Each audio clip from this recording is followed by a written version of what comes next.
Boa tarde a todos e todas, benvidos a este pleno ordinario do mes de maio, benvido tamén, por suposto, ao público. Antes de nada, quero expresar, creo que no nome de toda a corporación, ainda que non falei con ninguén de vostedes, o agradecemento do Concello da Corporación e supoño e dou por feito que dos veciños e veciñas de Barbadás en relación ao traballo feito por Protección Civil e Policía Local o día do apagón. Sinalar que creo que foron sobre 15 actuacións de emerxencia entre garaxes, elevadores e rescates en xeral que se realizaron desde Protección Civil e que, polo tanto, creo que é de encomio ese traballo e de agradecer. E, por outro lado, isto ven a colación tamén de que se recibiu no Concello algo que foi recibido, supoño que en outros concellos, un escrito da Asociación Española de Gardas Civís. Tamén é un escrito de agradecemento ao comportamento cívico e cidadán por parte de toda a veciñanza, que, polo tanto, é algo que tamén temos que pôr en valor, que esa actitude tan responsable por parte de todos os nosos conveciños e conveciñas. Creo que estaremos todos de acordo en expresar este agradecemento en nome da corporación. Sin máis, damos paso ao pleno ordinario do mes en cuestión, que é o mes de maio. Damos paso á aprobación da acta do pleno anterior, si é procedente. Votos a favor desa aprobación ou se hai algunha modificación ou alegación que facer? Pregunto, don Ramón, Bloque Nacionalista. É algo absolutamente menor, pero na última página unha pregunta, o obispo fala da presión relativa á zona R4, bueno, área de reparto 4. Área de reparto 4, sí. Menor. Deixa Marcia e Victoria. A mí, claro. La abreviata No, no, sí, pone R4, pero sí. No te lo digo. Bueno. Non sei por qué. Modificas entón, non? Votos a favor? Unanimidade. Pasamos, polo tanto, ao punto número 2, que o expediente 9.731, aprobación inicial da ordenanza fiscal número 17, reguladora da taxa por prestación do servizo de recollida, aloxamento, manutención e entrega de animais, cans e gatos que se atopen extraviados ou abandonados na vía pública. Ten a palabra don Daniel Rey. Ten 5 minutos na primeira exposición. Vale, moitas gracias, señor alcalde, señoras e señores concelleiros e concelleiras, público que asiste, agora mesmo pois tamén o público que nos ve a través de YouTube. Bueno, pois como comentamos outro día na Comisión de Facenda, esta ordenanza ven a cumplir, máis que nada, unha función de cubrir os gastos que xenera para o Concello pois a irresponsabilidade de algúns propietarios e propietarias. Na exposición de motivos que teñen dentro do expediente, pois establecese o mecanismo que utilizamos para a recollida destes cans, e vou pasar brevemente para que a xente sepa do que estamos falando. Bueno, basicamente, recibes aviso dun animal en vía pública e o personal de Garda de Protección Civil sai a recollelo no mesmo lugar, se comproba por primeira, o primeiro que se fai é comprobar si precisa atención veterinaria. Si precisa atención, pois evidentemente se leva a un centro veterinario dos que temos neste Concello ou que son colaboradores deste Concello. Procédese a lectura do chip si dispón del e localízase o propietario para que veña a recoller o animal. Se non o ten, trasládase o albergue, neste caso, pois é Progape, pero é unha protectora ca que temos convenio dende hai 12 anos que asinamos entre a Protección Civil e a propia protectora. E Progape encárgase da xestión conforme a normativa vixente. Por este servizo, Progape cobra ao Concello de Bordás un prezo por cada animal. Na maior parte das ocasións, o propietario do animal acude a Progape a recoller o animal por ser a canceira de referencia. O animal só se entrega ao propietario se acredita fehacientemente a súa propiedade e co chip implantado. E fago esta puntualización aquí porque é moi importante isto, e van a saber agora por qué. Neste caso, o número de chip é comunicado a este servicio para identificar o propietario, explicarlle a normativa vixente e, no seu caso, repercutirlle os gastos ocasionados. En determinados casos, aínda que o animal non dispoña de chip, pero se ten coñecemento de que o propietario é coñecido, albergase na base ata que o veña recoller na mente se lle procura alimentación e cuidados e, por suposto, pois se lle percibe de que ten que cumprir a legislación vixente, é dicir, só se entrega ca documentación en regla, co chip. Bueno, sin entrar no texto definitivo da ordenanza, que, por suposto, pois é bastante correoso, e vostedes teñen acceso ao expediente, Por resumir, na cota tributaria establecese o importe da taxa a aboar virá determinada por seguintes importes segundo os servizos prestados. Por recollida de cans en vía pública, 100 euros. Por recollida de gatos en vía pública, 85 euros. Por que cobramos isto? Pois según está no meu informe, que ven aí, na Memoria Económica e Financiera, é porque eso é o que nos cobra a nos Progape por recoller a eses animais. É dicir, non é unha invención deste concelleiro, nin da señora interventora, nin do señor tesoureiro, senón que é única e exclusivamente o que nos cobran por ese servicio. Ben, por estancia diaria do animal nas instalacións municipais destinadas para este efecto, 10 euros. E por tratamentos de cura ao animal por un veterinario, segundo o custo do servicio veterinario. Ben, outro día na comisión, pois estuvemos, que como eu creo que deben ser as comisións, non? Debatir antes de que cheguen a pleno, pois estas cuestións, para que, unha vez cheguemos aquí, pois sexan aprobadas ca maior unanimidade posible.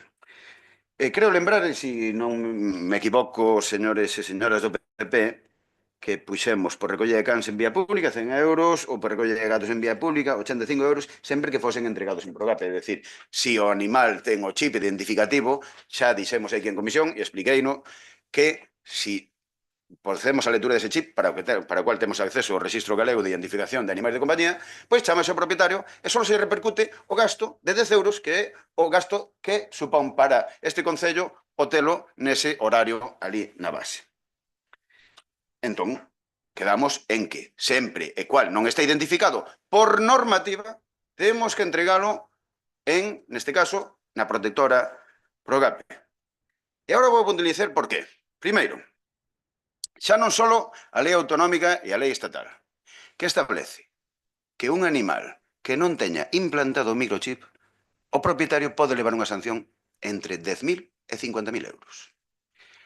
Ordenanza aprobada polo goberno PSDG-BNG neste concello e elaborada por un servidor, por certo, do 13 de abril de 2018, ordenanza de animais domésticos e salvaxes en cautividade. Falta de identificación. Falta grave, de 500 a 5.000 euros. Ben, que quere decir isto? Pois queda ben claro. Non podemos entregar un animal se non está identificado, porque a normativa non o permite. Ben, hoxe o BNG presentou unha emenda que dice, emenda única, nos dous primeiros puntos do artigo 5, que o artigo 5 é o que ven determinando a cota tributaria, é dicir, por recollida de cans en vía pública 100 euros, por recollida de gatos en vía pública 85 euros, sempre e cando fosen entregados en Progape. O BNG propón a seguinte emenda. Perdón. Houbera reincidencia no caso, na primeira recollida faríaselle un apercibimento á propietaria. Non podemos aceptar esta emenda e explico na segunda intervención. Gracias. Agradezo. Ten a palabra don Ramón Padrón. Ten 3 minutos vostede. Moitas gracias e boa tarde a todas e a todos. Nada, despois das aclaracións feitas nas comisións informativas, pois nos vamos a estar de acordo coa proposta. Moitas gracias. Moitas grazas tamén pola brevidade, 14 segundos. Ten a palabra o vocera do Bloque Nacionalista Galego. Boas tardes a todas e todos, gentes. Esquecinme. Ben, nos concordamos coa ordenanza, entendemos que efectivamente todo aquilo que este regulado e que este ordenado pois é moito mellor para todas e para todos, e hai concellos que teñen ordenanzas como esta en vigor e outros que non, pero entendemos que efectivamente é un paso adiante no sentido de regular esta cuestión do extravío, do abandono de animais en vía pública. Nos, xa digo, facemos esa emenda que acaba de decir o portavoz de Democracia, que registramos a mañá, según tamén acordamos na comisión informativa da semana pasada, e esta emenda ven a decir isto, non? Que entendemos que efectivamente deberamos dar un primeiro voto de confianza a cada persoa que en algún momento extravía ese can ou ese gato, e que en esa primeira recollida, digamos, se apercibira por parte da alcaldía, vía Protección Civil, no formato que se escollera, que aquí non está recollido, o Grupo Municipal o que fai na emenda é dicir, sempre que houbera reincidencia no caso, na primeira recollida faríase un apercibimento ao propietario e propietaria. Entendemos que ese apercibimento deberá ser inicial e que despois, en segundas ou en terceiros, se digamos, se volve a dar este suposto, pois é cando, non existindo chip e non existindo, tal e como di o Concello Delegado de Área, pois se acometería pois a sanción pertinente. E, bueno, isto é o que teñemos que decir na primeira intervención. Gracias.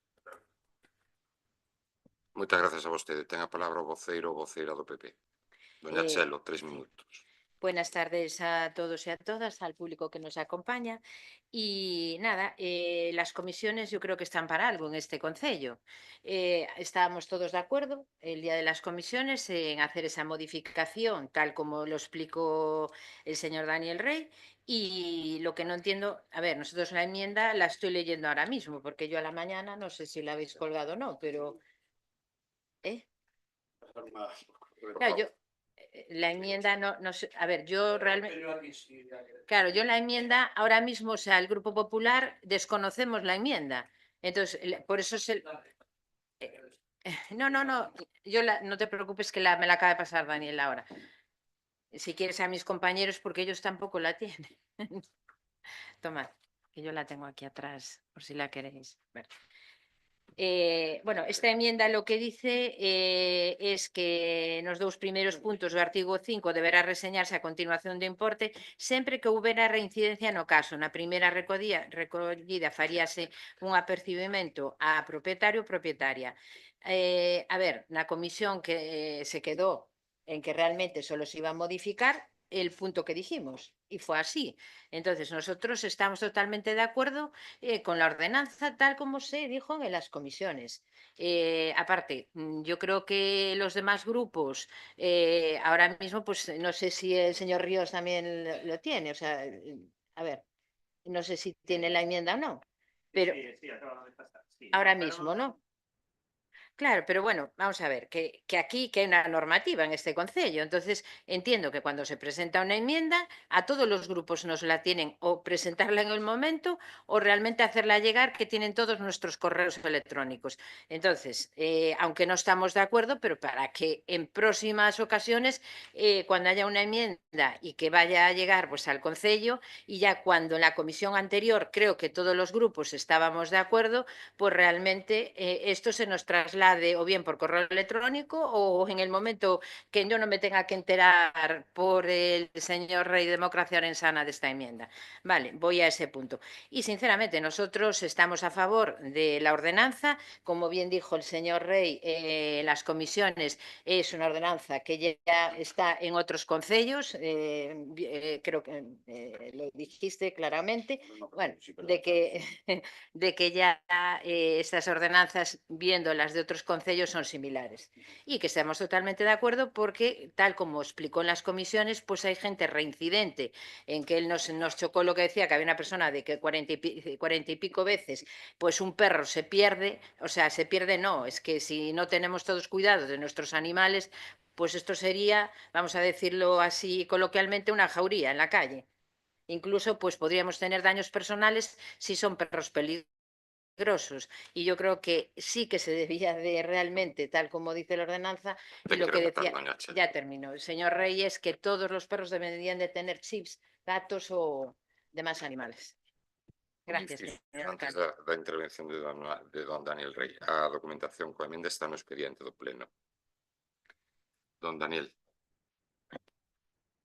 Sí, 3 gracias. minutos agora. Gracias, señor alcalde. Vamos a ver, empezando por la enmenda do BNG, tal cual está redactada, non podemos aceptala, voulle explicar o porqué. Non se trata só de que haxa reincidencia no caso, é que se nunha primeira recollida ese animal non está identificado, xa está incurrindo nunha ilegalidade. Entón, permitir unha reincidencia sería que nós mesmos estaríamos incurrindo nunha ilegalidade. E cando ese animal non está identificado, temos a obriga de entregalo en Progape. E cando entregamos en Progape, aí é onde se xenera ese custe. Entón, eu entendo o espírito que vostedes queren darlle a esta emenda. Por suposto, pero non está ben redactada. Se aceptamos esta emenda, estamos engadindo unha ilegalidade a esta ordenanza. Tal cual. Con respecto ao espírito da moción, xa que me quedame un minutiño, polo menos, non, señor alcalde? con respecto ao espírito desta emenda, o espírito non é recaudatorio nin económico.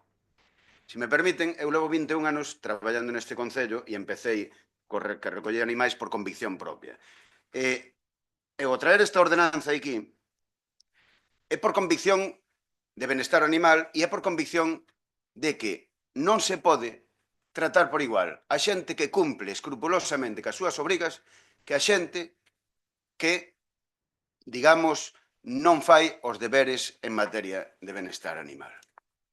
E non se trata con isto tampouco de que agora vayan a pensar que eu estou dicindo que hai que castigar. Non, non hai que castigar. Pero como ben agora recordou a señora Bispo, hai casos de 42 ocasións de recoller un animal. Hai casos de 6 ocasións. Hai casos de 10 ocasións.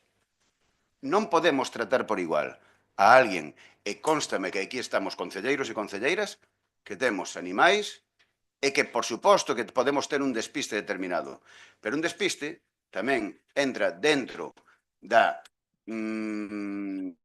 digamos, da posibilidade que hai de encaixar os artigos desta ordenanza para aplicalos con moderación, se me permiten a expresión. Non sei se queren modificar esta emenda, eu sentindo moito porque me gustaría que se aprobase por unanimidade, sei que a todos os que estamos aquí somos de convicción animalista, pero tal e cual está redactada non está nin conforme á legislación, nin é xusta cos que sí que cumplimos. Moitas gracias. Moitas gracias, don Daniel. Ten que apagar o micro.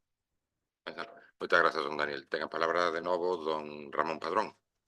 Sí, a ver, nós non estamos de acordo, pero non porque nos poñamos en contra, senón porque, señor Núñez, como vostede comprenderá, isto non se pode escribir nunha ordenanza.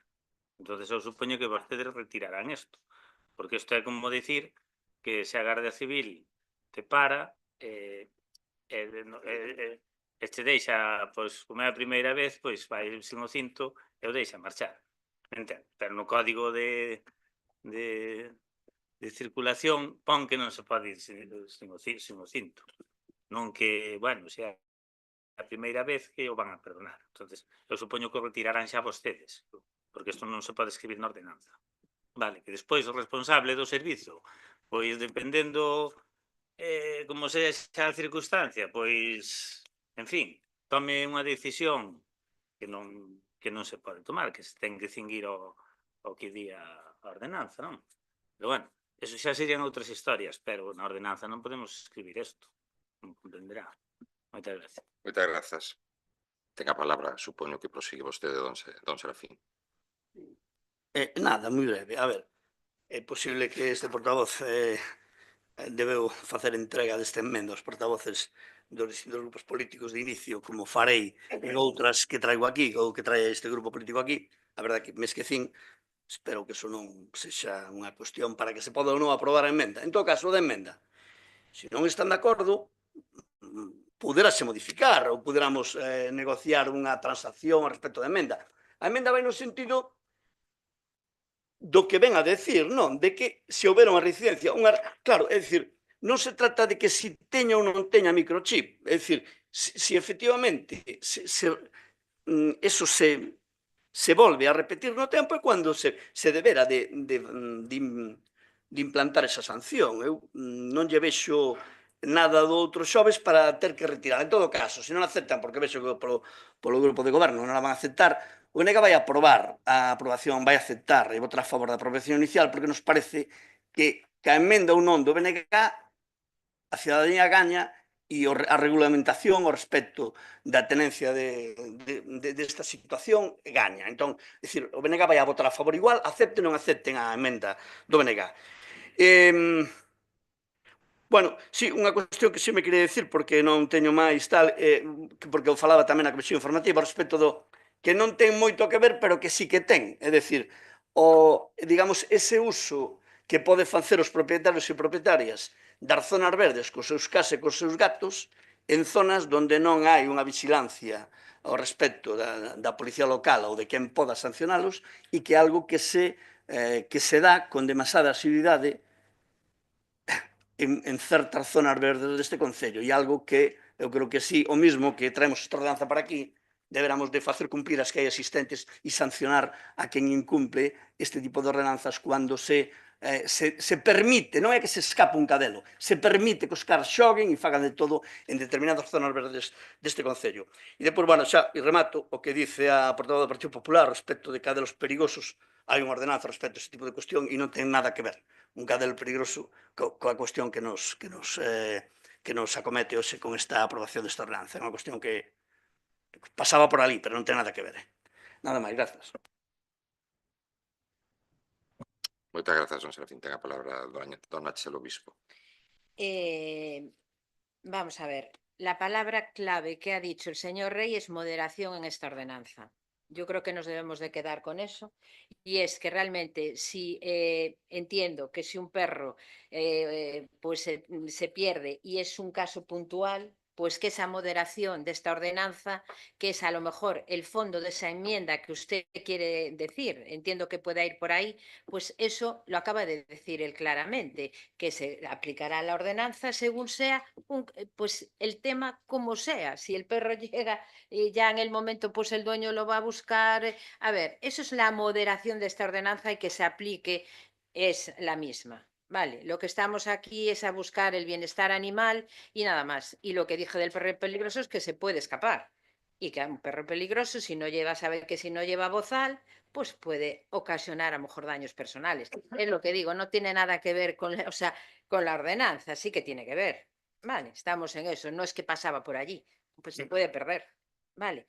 Y nada más, yo me quedo con eso, que realmente en comisiones es donde debemos llevarlo. La enmienda no la entiendo ni se puede modificar, porque aparte la legislación lo dice claramente: si un perro no tiene chip, un gato no tiene chip, pues ya no estamos cumpliendo con la legislación. Si los demás ciudadanos lo cumplimos, pues para eso habrá una moderación en esta ordenanza. Y nada más, el Partido Popular está totalmente de acuerdo. Moitas grazas, doña Chelo. Don Daniel ten un minuto se quere utilizalo. Bueno, pois o primeiro agradecer esta unanimidade por parte de todos os grupos, o que haya fora máis asiduo este de partir tan ameno e con tan bo criterio. Nada, tamén pois darlle razón ao BNG, que sí que é certo, pero é moi difícil a aplicación da ordenanza de convivencia cívica no canto de que para chegar a sancionar un comportamento incívico por parte dos propietarios que deixan soltos os seus cans, pois debería collelos a Policía Local no momento, cousa que é bastante difícil por as situacións que xa vostedes todos coñecen. Pois nada máis, reiterar ese agradecemento e nada, pois de aquí en adiante, ojalá sexa máis así. Gracias. Moitas grazas. Por lo tanto, procedemos á votación. Votos a favor? Unanimidade. Pasamos, polo tanto, ao punto número 3, que é o expediente 2999 do 2025, moción do PSDG, PSOE e Democracia Vensana solicitando o mantemento da unidade multidisciplinar post-COVID na provincia de Ourense. Ten a palabra don Daniel Rey. Gracias de novo, señor alcalde. Xa non lle dou moito máis o coñazo no plano de hoxe, vale? Me falar un pouquiño e nada máis. Bueno, pois esta moción, como ven aí vostedes, señoras e señores concelleiros, ven a respostar a unha petición de xente que está aquí presente, que son afectados pola COVID persistente. Os pacientes afectados por esta doenza, coñecida como COVID persistente, popularmente recoñecida pola OMS como unha afección posterior a COVID-19 ou COVID de longa duración, presentan unha sintomatoloxía diversa. Entre as máis habituais son a fatiga crónica, a disnea ou dificultade respiratoria, taquicardia, alteracións da memoria ou disfuncións cognitivas, aínda que a lista é moito máis longa. Queda claro que con este cadro clínico facer unha vida normal tórnase moi difícil, xerando un importante impacto na calidade de vida destes pacientes e, por ende, do seu entorno persoal. Falando de cifras, aínda que a Xunta de Galicia informa que as consultas vencelladas a esta doenza veñen reducíndose ano tras ano, actualmente hai 1.302 pacientes sendo atendidos por esta patoloxía. O Sergas argumenta que os pacientes disporán dunha enfermeira que os atenderá xunto con facultativos especialistas dos Servizo de Enfermidades Infecciosas. Consideramos, sen desmerecer en modo algún a estes profesionais, que quede claro, que o número de afectadas e afectados é o suficientemente alto para seren atendidos na unidade existente ata a actualidade, de xeito multidisciplinar e inmediato. A realidade actual desta unidade é que o Sergas comezou o seu desmantelamento no ano 2024, empezando por non cubrir as baixas, tendo como objetivo o peche definitivo da unidade, precarizando a atención sanitaria das veciñas e veciños da provincia de Ourense. Por todo o exposto, solicitamos da Corporación Municipal o seguinte acordo, aínda que despois, a compañeira Eli, concelleira de Saúde, pois dará máis detalles acerca destes datos todos. O acordo é o seguinte: solicitar á Xunta de Galicia que inste aos Sergas a manter a unidade post-Covid no Chúo para dar unha atención multidisciplinar de calidade aos pacientes con secuelas graves do Covid e os de Covid persistente. Ben, puntualizo un par de cousiñas. Este asunto levouse ao Concello de Ourense por parte do Grupo Municipal do PSDG no Concello de Ourense, se non me equivoco, e tamén foi levado ao Parlamento polos diputados e diputadas do Bloque Nacionalista Galega. É dicir, que isto parece ser que todos os partidos políticos deste país galego pois estamos máis ou menos de acordo con respecto a estas necesidades de uns pacientes moi específicos. Como en moitas outras ocasións, os Sergas fai caso omiso. E aquí temos que deixar o debate partidista dun lado. Da igual que seamos PSDG, BNG, Partido Popular ou Democracia Orensana. Estamos falando de pacientes que teñen unha problemática moi específica, unha problemática que hoxe en día aínda non se sabe hasta que punto afecta. Aínda hoxe en día está en plena investigación. Porque cando sabemos que aínda hai xente que non está ao 100% de condicións de saúde, en vez de investir máis en investigación, en desarrollo, non. O Sergas fai todo o contrario. Pechamos porque o número baixa, senón todo o contrario. E se volve a pasar algo como isto, toca madeira. Antes non había apagós. Houve un apagón, verdad? Nada pode pasar. E se pasa outra vez unha pandemia? Que? Volvemos ao punto de partida? Volvemos a contaxiarnos? Volvemos a ter esa sintomatoloxía? Non. É xusto e necesario que se manteña esta unidade de atención especializada. Máis alá do debate partidista. Moitas gracias. Moitas grazas, don Daniel. Ten a palabra don Ramón Padrón. En 3 Moitas minutos. grazas. Sí, no, vou ser breve. Simplemente dicir que o que dicimos sempre, os cartos da administración ten que ser para sanidade, o sea, educación e sanidade, neste caso, que estamos falando, e sobre todo por o COVID é algo que todavía non está superado, e, polo tanto, non nos parece acaído que se desmantele a unidade a estas alturas. Moitas gracias. Moitas grazas, don Ramón. Ten a palabra o voceira do Bloque Nacionalista. Sí, grazas. Ben, boa tarde a todos e a todas. Dende o BNG compartimos plenamente a preocupación manifestada nesta moción sobre o peche da unidade post-COVID do Chúo e a necesidade de garantir unha atención sanitaria digna, especializada e próxima ás persoas afectadas polo chamado COVID persistente. Compre lembrar que xa no Parlamento galego levamos anos alertando sobre esta realidade. O BNG foi o primeiro grupo en presentar iniciativas parlamentarias para reclamar atención específica para as persoas con COVID persistente xa dende o ano 2021. Propuxemos, entre outras medidas, a creación de unidades multidisciplinares nos hospitais públicos de cada área sanitaria, non só a de Santiago e Vigo, que son as únicas que contan cun mínimo de estrutura neste sentido. Tamén exiximos o recoñecemento da enfermidade como crónica. Tamén a elaboración dun rexistro galego de pacientes, algo que segue sen poñerse en marcha. Tamén pedimos apoio laboral e psicosocial. E que pasou? Que dentro do Partido Popular unha vez sí e outra tamén se rexeitou estas propostas. Por que o PNG levou estas propostas ao Parlamento galego? Porque nacen do contacto directo coas asociacións de persoas afectadas, que denuncian o abandono institucional e a invisibilización dunha enfermidade que afecta de forma grave a calidade de vida, a capacidade laboral e mesmo o equilibrio emocional de milleiros de galegos e galegas e veciños e veciñas de Barbadás. O peche da unidade do Chúo é un paso atrás inaceptable. A Xunta non pode ampararse nunha suposta reducción de consultas para xustificar o desmantelamento dun servizo esencial. O que realmente está a acontecer é que se deixan de cubrir baixas, se limitan recursos, forzando artificialmente o seu peche. Este é un exemplo máis da política de recortes e recentralización dos servicios sanitarios que o PP leva aplicando sistemáticamente nesta provincia. O BNG considera que o enfoque multidisciplinar é clave para tratar esta doenza complexa. Falar dunha enfermeira de enlaces sen garantir a continuidade do equipo actual é simplemente injusto para os pacientes. A atención a persoas con COVID persistente require a coordinación entre medicina interna, neuroloxía, neumoloxía, psicoloxía, amén de outros servizos, e calquera alternativa que non o contemple é un retroceso. Por iso, como BNG, apoiamos esta moción, mas tamén exiximos que a Corporación Municipal vaya máis alá, que insta a Xunta non só a manter esta unidade, senón a reforzala e a poñer en marcha un plan galego de atención ao COVID persistente, como reclamamos dentro do BNG no Parlamento galego. Grazas.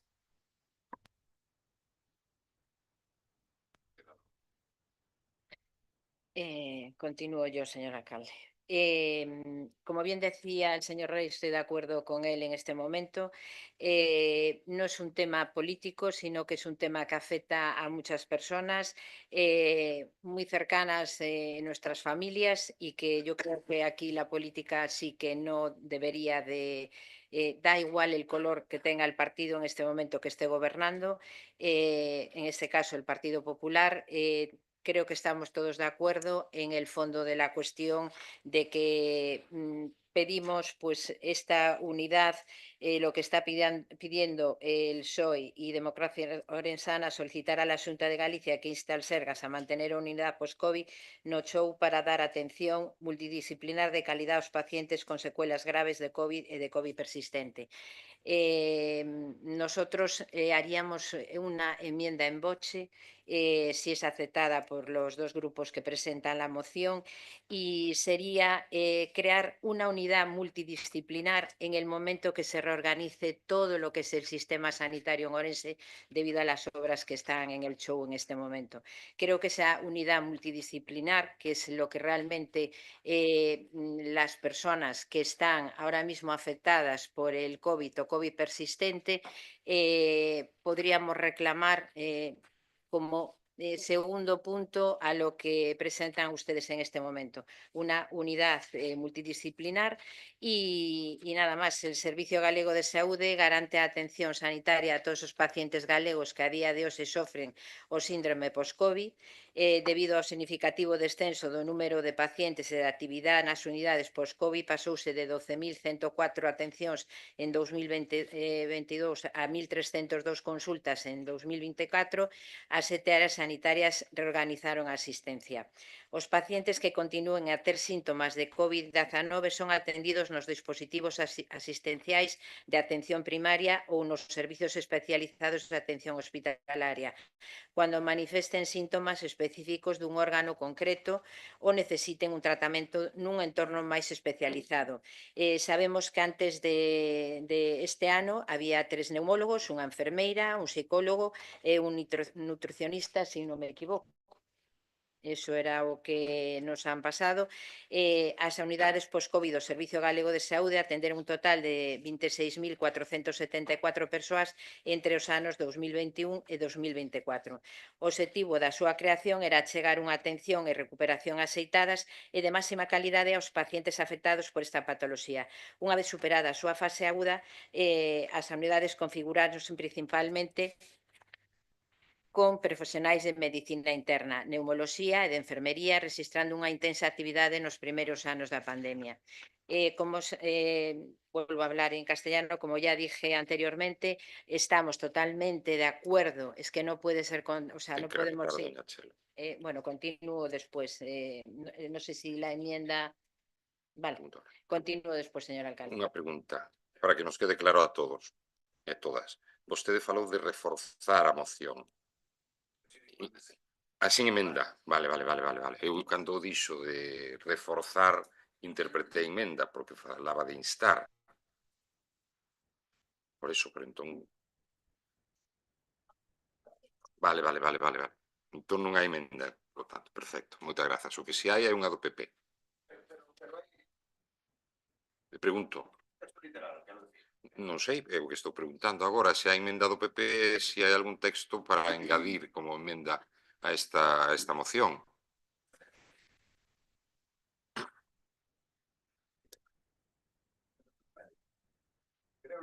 Crear una unidad multidisciplinar en el momento en que se reorganiza el show con motivo de las obras.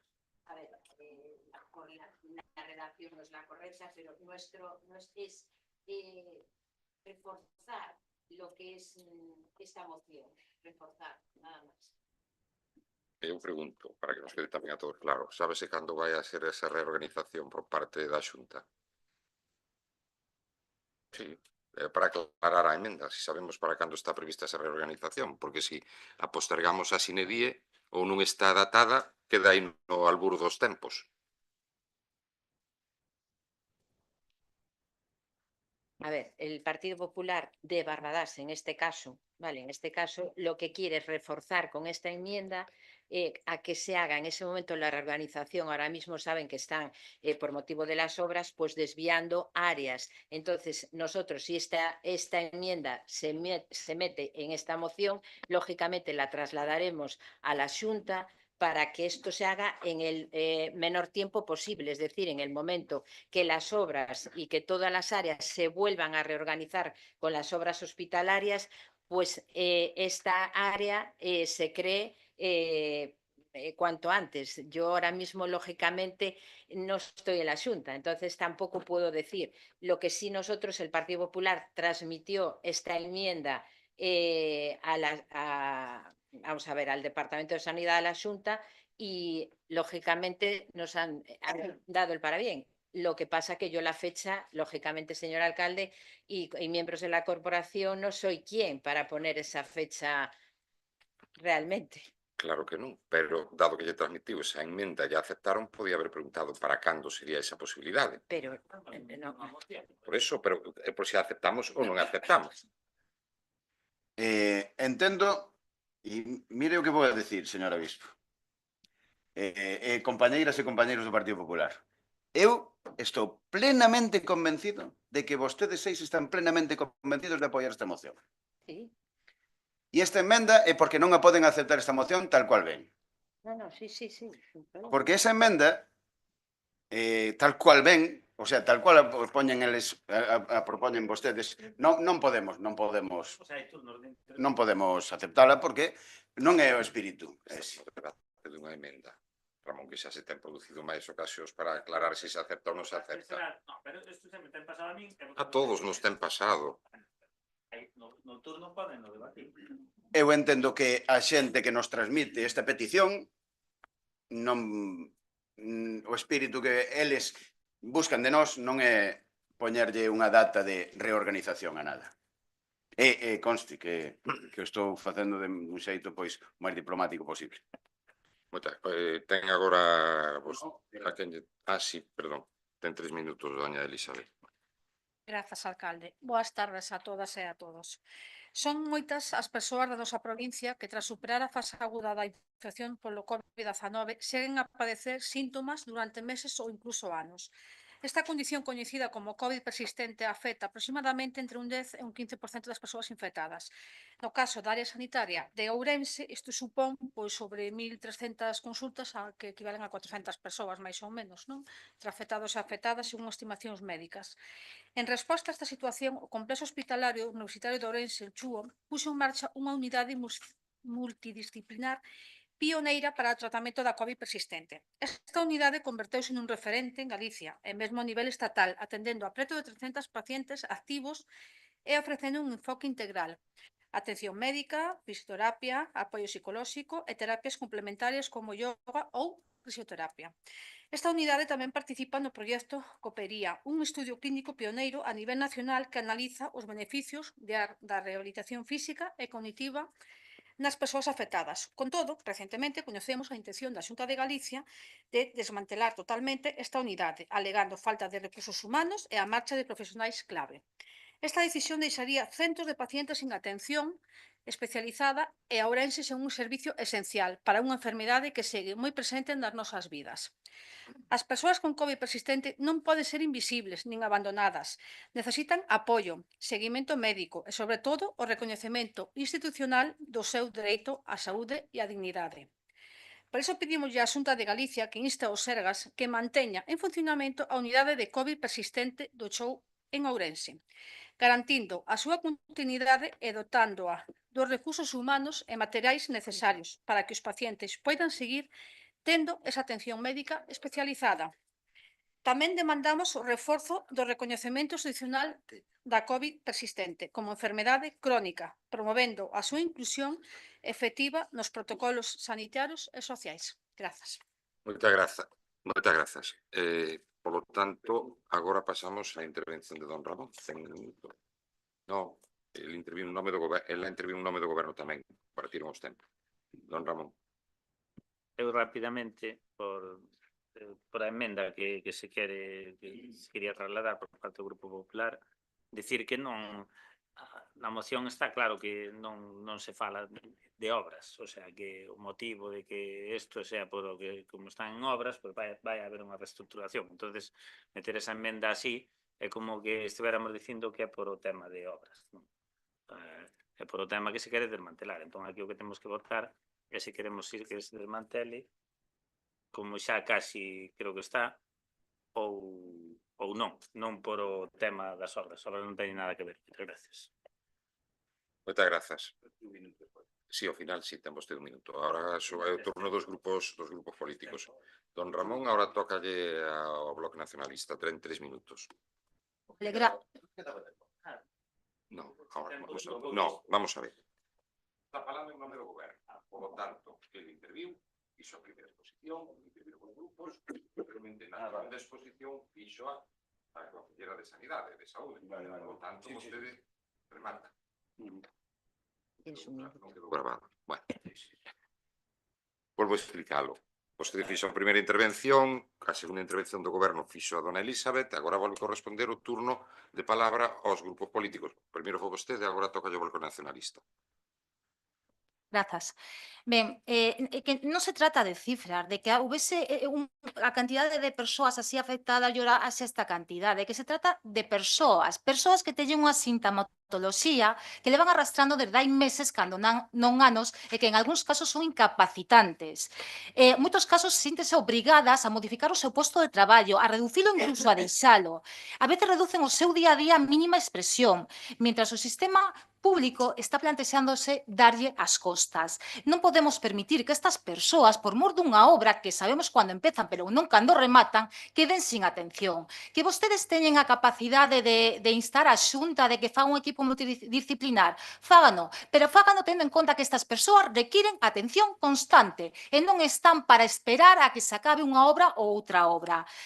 Non podemos permitir que Ourense, unha vez máis, quede sen recursos básicos mentras outros hospitais manteñen servizos que aquí se intentan eliminar.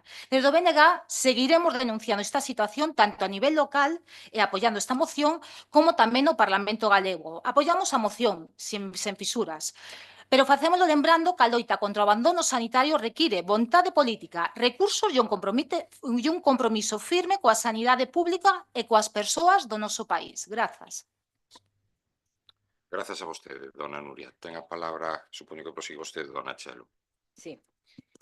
La Xunta de Galicia en el año 2025 tiene más de 5.000 millones para sanidad. Es el presupuesto más alto de toda la historia de Galicia en este momento.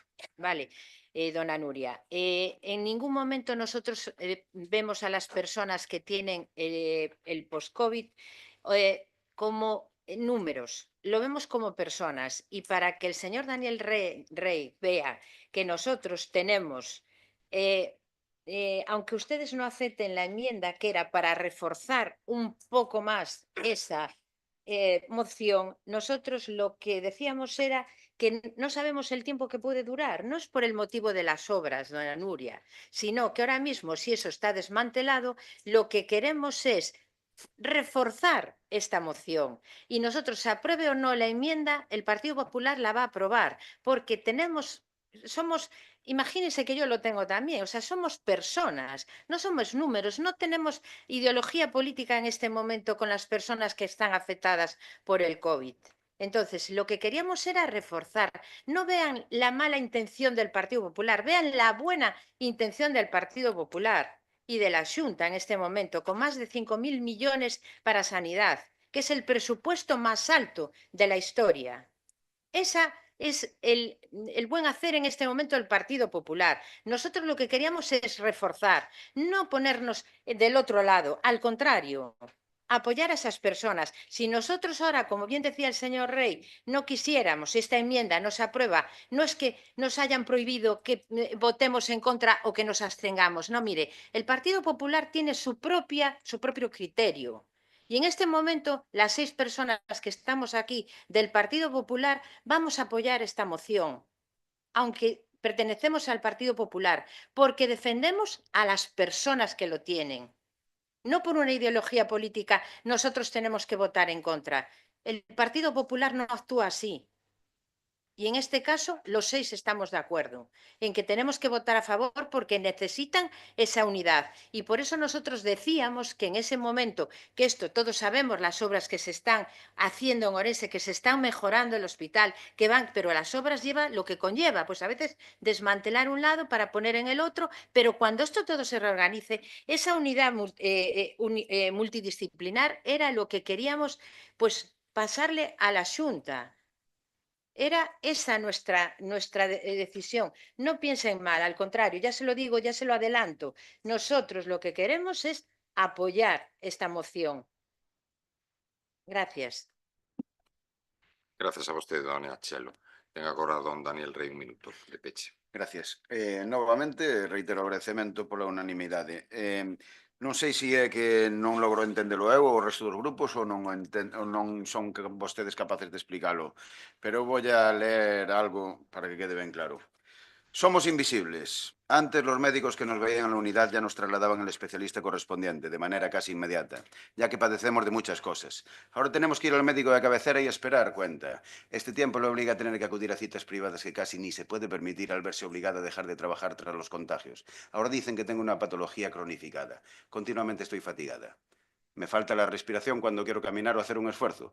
Solo comer me cansa. Yo soy muy charlatana y ahora hasta me cuesta hilar palabras. Está ahí presente. Gracias. Moitas grazas. Antes de rematar a intervención, quero dicir dúas cousas. Primeiro, quero recalcar o interese, a preocupación e o traballo que fixo o Concello de Barbadás e que fai neste ámbito de atención ás persoas afectadas polo COVID persistente, porque, se non lembro mal, o ano pasado acudiu a Asociación de COVID persistente, de afectados por COVID persistente, que os convidamos a ese evento. E quero dicir que é un amago que non haxe máis xente, porque eu sei que hai moita máis neste plenario, e gustaríame que hubieran, porque hai xente que no seu día precisamente reclamou que non convidábamos a este colectivo, e sí que foi convidado, e veu nas redes sociais, houve queixas en relación a ese tema, e eu quero recalcar que o Concello atendeu esas queixas e esas demandas. E isto quero que chegue a toda a veciñanza, esta moción. Un inciso máis. Reforzar o servizo pódese facer mantendo e posteriormente reforzando. Creo que se mantén o servizo, esa unidade, cando esas obras estean rematadas, pódese reforzar. Eu non lle vexo o sentido a postergar esta unidade, a postergar ese proceso. Votos a favor da moción. Unanimidade, polo que vexo. Ben, pasamos ao punto número 4, que é o expediente 3084, moción do PP para a mellora da atención e integración inmigrante en Barbadás. Non sei quen toma a palabra como vocero ou vocera do PP. Quen toma a palabra?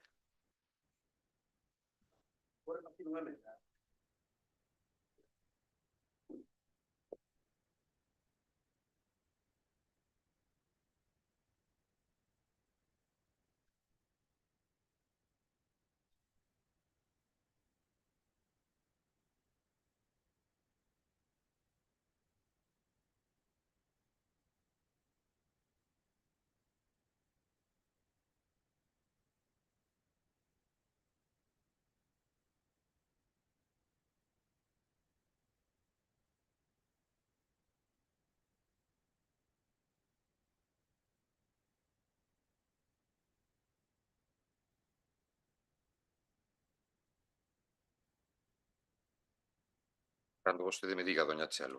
Cando diga, Non, por eso digo que cando me diga.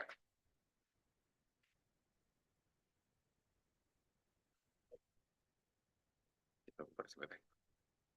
Vou facer unha pregunta, señor alcalde, A él, claro que sí. A Comisión Mixta de Transferencias, que es, me imagino que a través del Gobierno central, que se traslade a Galicia, ¿es eso lo que quieren decir? Como ten Cataluña. Es eso, ¿no?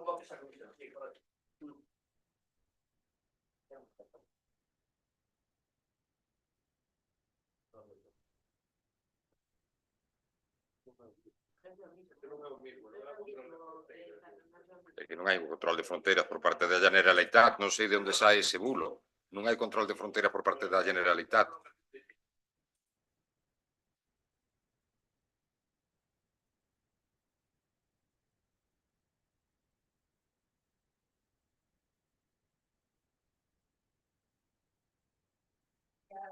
Grazas a vos. Chao.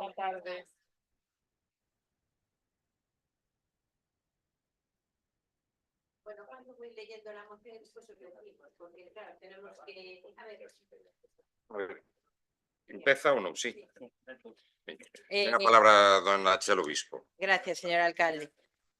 Cuando haya una enmienda, si puede ser que ya lo tenían más o menos, pues pásenosla a los grupos para poder ya traer un poco la idea de lo que realmente quieren trasladarnos. Bueno, comienzo con la moción. A realidade demográfica de Ourense, marcada polo envellecemento da poboación, a baixa natalidade e o despoboamento progresivo, require respostas valentes e transversais.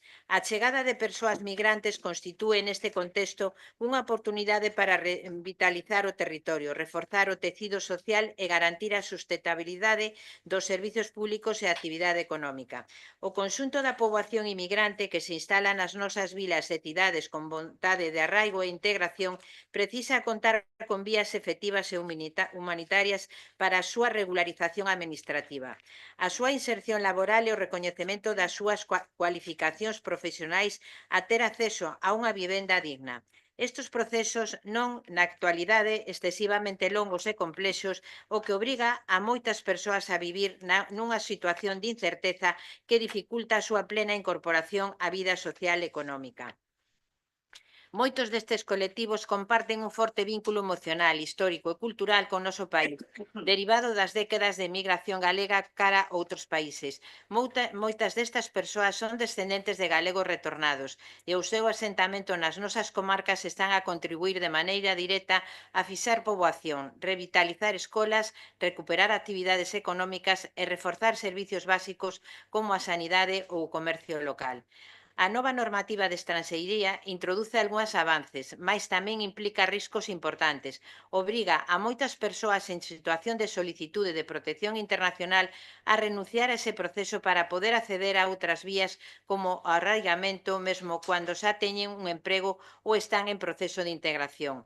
Esta contradición normativa supón un retroceso nos dereitos das persoas migrantes e unha perda de capital humano esencial para o futuro do noso territorio. O sistema de citas para as entrevistas de asilo e trámites administrativos está totalmente colapsado, xerando atrasos injustificables que impiden ás persoas regularizar a súa situación. Esta carencia foi aproveitada por mafias que cobran por conseguir citas ou que vulneran os principios de igualdade, transparencia e acceso aos dereitos fundamentais.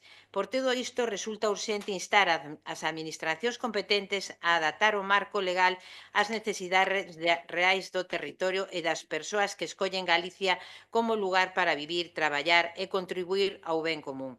En virtude de todo exposto, o Partido Popular de Barbadás propón ao Pleno os seguintes acordos. Primeiro, instar ao Goberno de España a mellorar os procesos de acollida, regularización e inserción laboral do conxunto da poboación migrante, reducindo tempos de espera e garantindo un trato digno e eficiente. Instar ao Goberno de España a revisión de regulamento de estranxería para evitar que as persoas solicitantes de asilo teñan que renunciar á súa protección internacional ou ao seu emprego para optar a outras vías como o arraigamento. Terceiro, instar ao Goberno de España a acelerar a homologación de títulos académicos, cualificacións profesionais, especialmente no caso de migrantes con alta formación que non poden exercer a súa profesión en España. Cuarto, instar ao Goberno de España a garantir un sistema de xestión de citas transparente, accesible e eficaz, combatendo a actuación das mafias e evitando que as persoas migrantes queden atrapadas en situacións administrativas irregulares por falla de acceso aos procedementos. Quinto, promover desde Barbadás políticas activas de integración social, laboral e educativa para persoas migrantes, impulsando campañas de visibilización e apoio institucional. Quédame tempo, señor alcalde. Esta moción se llevó a la Diputación en el último pleno y, bueno, perdón, se llevó en el último pleno y, bueno, solamente el Partido Socialista en ese momento votó en contra y nosotros, lo que es vamos a ver, lo que es la enmienda. Nosotros aquí ya decimos el problema que hay con el gobierno central.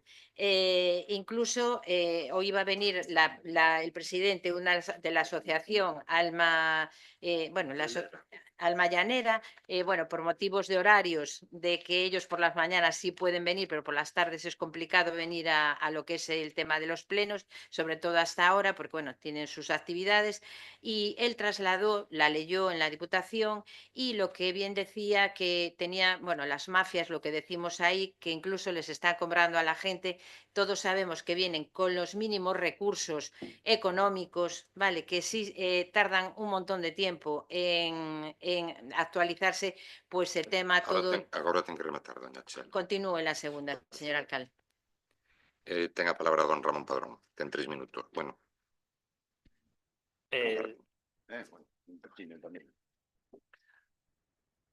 Eu pensei que a moción que era do Partido Popular de Barbadás solo, pero ahora que non mencionou a Diputación, entón é que ven do PP de arriba. Pensei que era solo presentada aquí no Concello de Barbadás.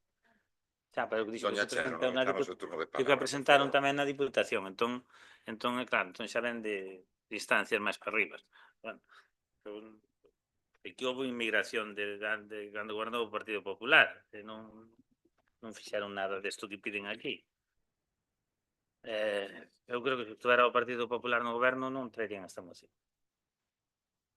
Nin a presentarían na Diputación. Pero bueno, dito eso, todo o que sea mellorar o destes colectivos está claro que estamos a favor.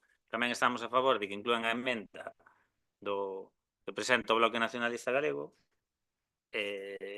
Bueno, no punto 5, promover dende Barbadas políticas activas de integración social, laboral e educativa para persoas migrantes, impulsando campañas de visibilización e apoio institucional.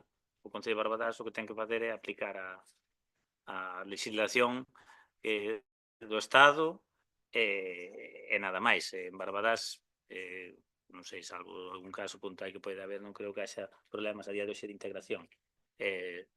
Mellorar todas estas condicións, pois claro, pedirlle ao goberno que mellore todas estas condicións, como que mellore tamén que as citas da Seguridade Social vayan máis rápido, esas cousas todas, pois sabemos que o pedimos todos. Moitas gracias. Moitas gracias. Don Daniel. Sí, gracias. Bueno, pareceme bastante xenérica esta moción. Como ben dice Ramón, creo que isto presenta na Diputación e vais a presentar en casi todos os concellos bueno, son libres de facelo. Pero a mí hai algo que me chirría. Hai algo que me chirría e é que si nos vamos ao contido da moción, ao básico, estamos de acordo, creo que todos, con isto todo. Vale. Pero que é o que me chirría? Moitos destes colectivos comparten un forte vínculo emocional, histórico e cultural con o noso país. Entón, estamos referíndonos, eu creo que esta moción só se refire a determinado colectivo de a parte sur de América, verdad? Porque aquí non vexo nada de integración de outras culturas, outra nacionalidade, non.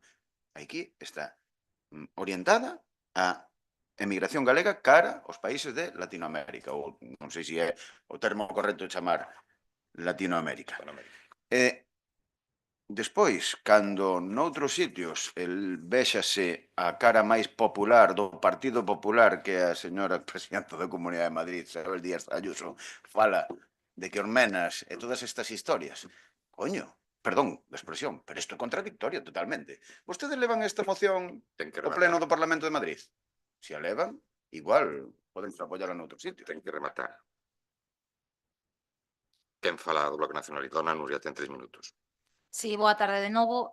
Sorprendente, sorprendente. Vale, no papel, magnífico, total e absolutamente de acordo co que tendes aquí escrito.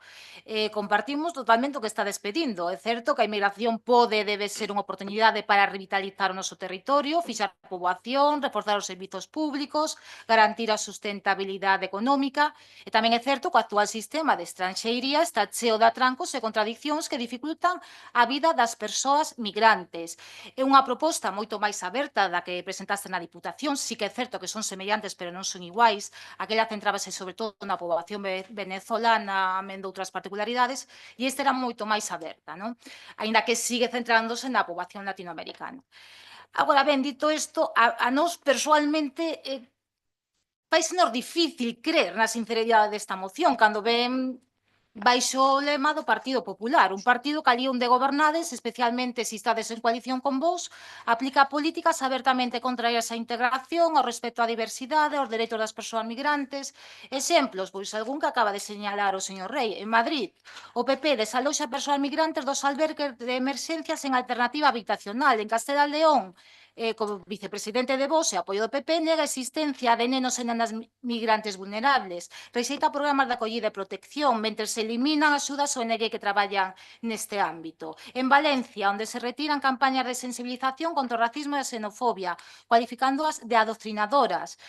Tampouco nos resulta querible pedir desde aquí campañas de visibilización e apoio institucional cando líderes, Alberto Núñez Feijóo, Miguel Tellado, Isabel Díaz Ayuso, Carlos Mazón e un largo etcétera, promoven discursos que relacionan inmigración con delincuencia ou con saturación de servizos públicos. Nin é coherente pedir ao Goberno do Estado medidas de regulación e mellora de trámites cando o PP vota en contra no Congreso de iniciativas para facilitar precisamente isto. Desde o BNG levamos anos defendendo unha política migratoria basada nos dereitos humanos, na acollida digna e na integración real. Nós non dicimos unha cousa en Barbadás e facemos outra en Pontevedra, en Santiago ou en Allariz. Isto, onde está a diferencia? Na coherencia. Vale, decir unha cousa e facela. En todos os lados, non un sitio sí e no outro contrario. Dito isto, non nos vamos a opoñer de ninguna maneira a acordos que poidan mellorar a vida das persoas migrantes. De feito, concordamos totalmente con esta moción, presentamos unha emenda que a vou ler, por se alguén está conectado, pois que sepa que leva a emenda, quedaría redactado o seguinte xeito. O Concello de Barbadás insta a Xunta de Galiza a que promova a convocatoria da Comisión Mixta de Transferencias para, entre outras competencias, posibilitar que Galiza asuma facultades na materia de determinación dos contingentes de traballadores estranxeiros, xestión e resolución sobre permisos de traballo, políticas de integración de migrantes, homologación de títulos académicos e profesionais expedidos no estranxeiro. E o acordo quinto da moción pasaría a ser Que rematar. o sexto. Grazas, acabo na seguinte. Moitas grazas. Victoria, tómame nota do tempo. Miren, quen lles vai falar agora é fillo de migrantes en Venezuela. E falo de Venezuela porque esta moción está enfocada basicamente á poboación inmigrante latinoamericana ou hispanoamericana, que é o nome correcto. Mire, eu coñezo perfectamente porque son fillo de migrantes en Venezuela e sobrinho de migrantes en Venezuela. O nivel de pobreza de Venezuela é intenso e sei, e teño datos incluso de Caracas, de cales son os barrios máis pobres e máis empobrecidos. E os meus pais, de feito, viviron en coche. 14,76% da poboación está en risco de exclusión, de pobreza absoluta. Pois ben, entón, por que digo isto? Porque vostedes falan na súa moción de agilizar os procesos de homologación e convalidación dos títulos universitarios. Para quen está pensada esta moción? Para os niveis altos da inmigración ou para todo tipo de inmigración, como decía dona Nuria? Mire, hai unha teoría que se chama teoría do bolquete, que igual vostedes non coñecen, e deberían estudiala un momentiño. Exposta por Bergoglio. Sabe cal é? Usted es de los que quiere coger en un carrito, en un remolque, a los pobres e expulsarlos en la cuneta, e traer os ricos. Esa é a súa filosofía do que é a política inmigratoria. E que se aplica en moitas das comunidades autónomas do Partido Popular. Miren, Voulle aceptar que vostedes presentan esta moción para Barbadás. Mire, no Obradoiro de Barbadás, e voulle dar datos claros, no Obradoiro de Barbadás en Taboadela, o 40% das persoas que o compoñen, que están traballando ali, son inmigrantes. Inmigrantes, por un lado. Mire, no Banco de Alimentos, das 473 persoas atendidas, 178 son inmigrantes de Hispanoamérica, e non por nacionalidades para non estigmatizar. E hai 24 emerxencias sociais atendidas nas UTEs, basicamente de persoas inmigrantes. Hai unha persoa inmigrante que está sendo atendida e pagándose as escolas deportivas desde o Concello de Barbadás. Eso é traballar para a inmigración, para a integración. Traballar en contra da inmigración é isto. Las vidas truncadas en custodia de Licice, o centro de internamento que creou o señor Trump en Texas, creo que é. Morreron xa 7 inmigrantes nos últimos 100 días, por causas que podían ser solventadas. E estas son as políticas de extrema dereita e da dereita, das que Ayuso fai bandeira e das que na Comunidade Autónoma de Valencia tamén se fai bandeira con Vox. Miren, pero ademais deso, vostedes que falan moito do efecto chamada, resulta que o señor Trump o que está facendo é crear unha avalancha de inmigrantes sudamericanos, vou dicir sudamericanos, a España. E isto tamén é o que colapsa os servizos. Trump está expulsando sistemáticamente a persoas que votaron incluso, que votaron e agora estános expulsando. A onde veñen? A España. Pero mire, tamén temos que traballar en contra desto. Apartheid en Monbús obligan a bajarse a 8 refugiados malienses e ninguén levantou a voz. Ninguén levantou a voz. Isto foi en Ourense. E isto tamén é facer política de integración. Trump vuelve a separar familias. 2 madres denuncian que las deportaron a Cuba y Venezuela sin sus bebés. La cruzada de Trump contra los venezolanos empuja a miles a España. Estas son as súas políticas. Estas son as súas políticas, as da dereita e as da extrema dereita. Entón, francamente, non entendo esta moción. E, por outro lado, escoitar ao señor Tellado afirmar que hai que sacar a Armada Española para protexer as nosas costas, a inmigración é toda por igual. Toda por igual. Sexa unha inmigración de ricos ou de pobres, unha emigración máis de élite ou unha emigración... Victoria, son 3 minutos. Ai, perdón. Xa me parecía. Sigo na próxima intervención. Ten vostede a palabra, doña Chelo.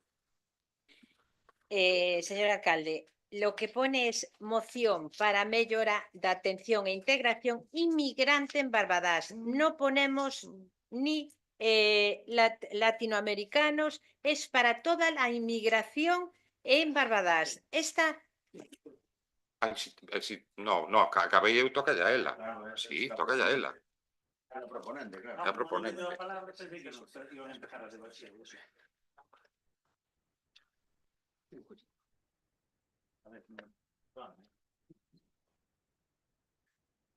Ten a palabra, xa lla din antes, doña Chelo. Empiezo, señor alcalde, vale, porque Empece. parece que esto lo tomamos un poco en plan cachondeo, y a mí cachondeo el mínimo, ¿eh? El mínimo Doña sobre Chelo, todo os debates, con se esta queren decirlle moción. algo, se queren debatir algo, cada un que fale no seu Ya está. por favor. Don Ramón. Como van outras veces. Don Ramón. Porque él non lle deu a palabra. Sí que ya din, Me pero dio la despois palabra. sí que ya din, Ramón. Señor Padrón, me dio la palabra. Despois eu puxeme a falar con Vitoria, pero sí que tiña Me dado dio a la palabra. palabra. Hay que estar atentos a lo que llevamos aquí en este plenario. Pero bueno, lo que decía, y empiezo, esta moción la llevaron en la Diputación y la verdad que al Partido Popular de Barbadás no se va a llevar, si lo llevan, lo llevarán otros concellos, pero nosotros, estaba de vacaciones y cuando estuve allí, la verdad que estuve allí, lo pueden ver.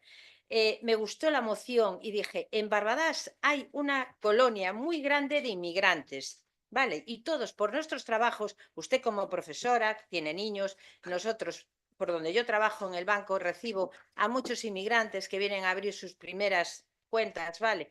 Entonces, me gustó por ese motivo y la adaptamos el Partido Popular a Barbadás. Vale, no, a mí ahora mismo que el señor alcalde se vaya por otros caminos con el señor Trump fue lo mismo que pasó en la Diputación, vale, con la persona que defendió esta moción. Se fue por otros caminos. A nosotros lo que nos interesa es la población ahora mismo una gran población, y así lo digo porque cada vez es más la que viene a vivir a Barbadas por el tema de alquileres, por el tema de todo lo que aquí, vale, han heredado del Partido Popular y les pueden prestar esos servicios, vienen a vivir a Barbadas. Entonces, como esa colonia es muy grande de inmigrantes, vale, de inmigrantes aquí, por eso adaptamos esta moción que sí nos gustó, se la trasladé a los 5 compañeros y estábamos de acuerdo en traerla. Pero yo si va a otros y si viene de arriba, a mí me da igual. El Partido Popular de Barbadas actúa individualmente y sigo diciéndolo. Vale, por eso que quede muy claro. Y aquí a lo que defendemos, ya no me importa ni el señor Trump ni la señora Ayuso en este momento. Lo que me importa son los migrantes de Barbadas y que tengan, que puedan, pues ellos, que no les cobren porque vienen con lo mínimo, como decía él, que a mí me importa solamente la gente que tiene títulos. No, señor alcalde, a mí me importan todos los vecinos, los que vienen con lo puesto, que a veces nos vienen y nos dicen, necesitamos ayuda, y los mandamos a servicios sociales, porque a cada uno de nosotros, donde estamos en nuestros puestos de trabajo, ¿a dónde me tengo que dirigir? Y a veces somos como agencias, o en el colegio o en donde estamos en nuestros puestos de trabajo, y los dirigimos a servicios sociales, al banco de alimentos. Acaba de dar un dato que usted es incongruente, señor alcalde. Acaba de dar un dato diciendo que tienen a 178 inmigrantes en el banco de alimentos. Y usted me dice que esta moción solamente está hecha para los que tenemos, para los que tienen títulos. No, está hecha para todos los... Ten que rematar. Termino porque tengo un último minuto. Sí, disculpe. Pero sinceramente, que usted se vaya por otro camino, no. Yo defiendo lo que son los migrantes de Barbadas y esas 178 personas que necesitan alimentos a diario. Despois respondo. Grazas a vostede. Don Ramón, ten a palabra. Sí, en primeiro lugar, disculpe porque non escoitei a primeira vez que dixo que lle pasaba a palabra. En segundo lugar, está vostede facendo demagoxia, agora mesmo. E mire, nos vamos a absteñer na moción porque é inconcreta. Primeiro xa dicen, moción para a mellora da atención e integración inmigrante en Barbadas, a ver que vai facer o Concello de Barbadas para expedir títulos académicos, xa en primer lugar. Logo, empezan a pedir unha serie de cousas ao goberno, está moi ben, que tiñan que haber feito vostedes cando gobernaron con maiorías absolutas do señor Mariano Rajoy neste país. Porque o tema dos títulos académicos ven de lonxe, eu recordo. E vostedes están esta moción aquí porque unha asociación determinada pois pide estas cousas e trasladaron estas mocións e veñen de arriba. E agora apuntanse ao carro e vamos a pedir vamos a falar sobre isto, que me parece moi ben. Pero, como antes entreveu o señor alcalde, e dixo que tamén houve un problema en Ourense, co tema do autobús e dos inmigrantes malinenses, creo que eran, e non falamos desas cousas. Ahora sí, ahora queremos falar de todo, meter todo xunto, queremos meter todo xunto, e vale. Bueno, xa digo, vámonos a absteñer porque piden, en isto estamos todos de acordo, tamén estamos de acordo en que incluíran a emenda do BNG, bueno, no de políticas activas de parte do Concello, pois xa me explicarán vostedes que significa eso, para acordar eso, nada máis. Porque o que pode facer o Concello xa o estamos facendo. Cumprir a legislación, acudirlle a todas as persoas necesitadas con servicios sociais, co Banco de Alimentos e todo o que está ao noso alcance, e nada máis. Moitas gracias. Moitas grazas, don Daniel. Nada, brevemente, tamén pois anunciar a miña abstención, porque, a ver, o fondo da moción pois está ben clara que é unha boa intención, non? Pero non está formulada como debera, pois, para o colectivo inmigrante por completo. Vale, eu, pois eso, nada, abstención, pero deixando claro que o fondo da moción pois está claro e é apreciable. Gracias. Moitas grazas. Ten a palabra dona Nuria. Sí, vamos a ver, nos concordamos coa moción en sí, agradecemos a aclaración, ao parecer está aberta a todo tipo de migración, non só o colectivo hispano. Tamén que, bueno, que según entendín, sodes como unha illa, non, no medio do Partido Popular, vades un pouco aquí por libre. Vale, entón defendedes isto. Que intentades axudalo cada vez que vengaren os centros, pero eso facemos, eu creo que todos, non nos centros de traballo, vale? Porque podo decir que a nivel educativo non é que se atendan, é que se priorizan. É que se priorizan sobre os autóctonos, paga así hasta o material escolar. Vale, e danse axudas e dervíanse a gabinetes e dase de todo. Aquí unha servidora, por darlle, hasta lle levaba o desayuno todos os días ao neno. Vale, salía a cafetería e levaba yo porque sabía que na casa non había. Vale, aparte de que tuvera axudar non nas, se sonaría ben o que fose. De acordo, entón eso creo que estamos todo o mundo de acordo. Ora ben, espero que coas palabras tamén vayan acompañados feitos e non sexa unha moción oportunista. Nada máis. Moitas grazas, dona Nuria.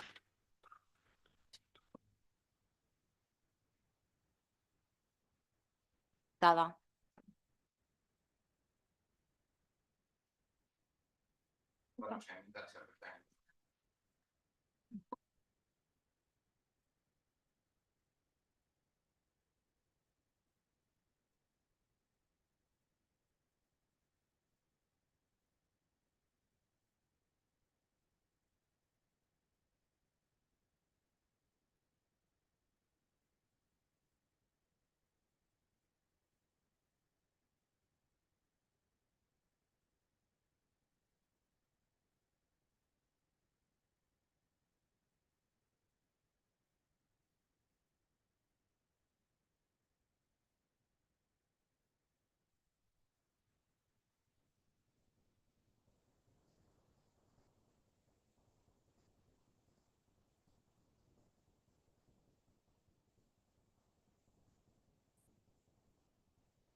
Se aceptan a moción.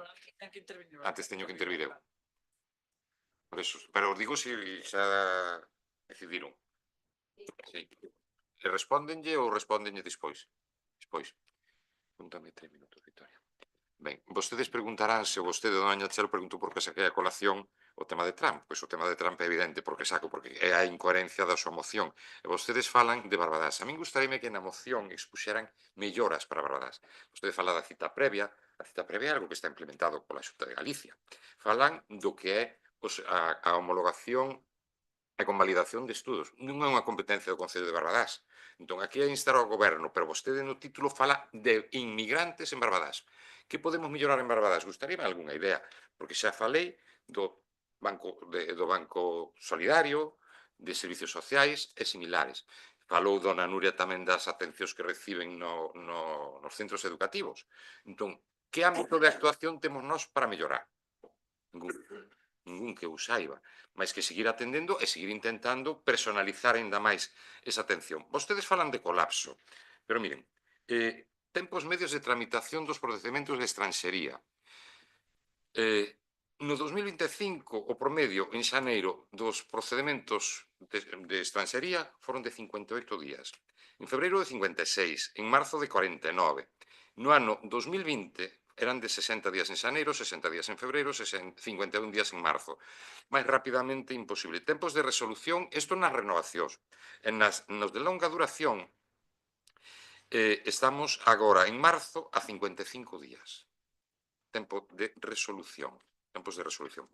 Por outra banda, decirlles que hai un plan que se está elaborando, bueno, que se está publicado, de un plan fiscal estructural no 2025-2028 que lle foi presentado a Bruselas, que se leen a páxina 38, di literalmente, falando dos títulos da inmigración e similar, dentro de los retos y oportunidades que representa la inmigración, uno de los objetivos prioritarios en los próximos años, los próximos 3 años, es tratar de atraer flujos de inmigración con mayores niveles de cualificación en aquellos sectores de mayor interés nacional. A posteriori, máis falase das iniciativas particulares que se poden establecer con relación a esa materia. Pero o que quero recalcar tamén é o feito de que non se trata de decir os inmigrantes son todos pobres ou son ricos. Non, trátase de inmigración. E dito eso, tamén lles quero recordar a actuación do goberno do Partido Popular cando de solidariedade se fala, porque aquí, cando falamos desta moción, é para mellorar a vida e a integración dos inmigrantes, que eu saiba, non? Pois 500.000 inmigrantes abordaron as fronteiras de Europa no ano 2017. E que fixe o goberno de Rajoy?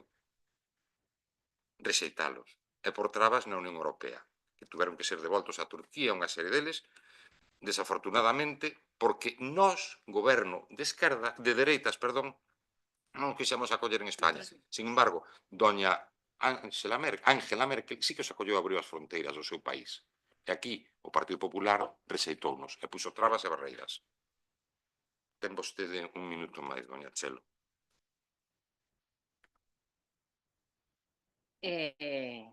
Vamos a ver, la enmienda no la vamos a aceptar porque entendemos que esto ya que es un tema del gobierno central. Y ponerse medallas, señora Nuria, con una, a ver, que usted lo diga aquí públicamente a un niño, vale, es ponerse una medalla usted misma. Aquí todos somos, y bien lo dijo antes, que todos somos como tienes que ir aquí, tienes que ir allá, ayudar a los inmigrantes, no solamente a un niño, a todos los que lo necesiten, ¿vale? A todos. Ponerse medallas aquí suena hasta feo, y se lo digo así, ponerse medallas, porque yo me pondría unas cuantas, y el señor alcalde que seguro otras cuantas, y la señora que lleva servicios sociales, Elizabeth, también se pondría unas cuantas, porque hemos ayudado a mucha gente.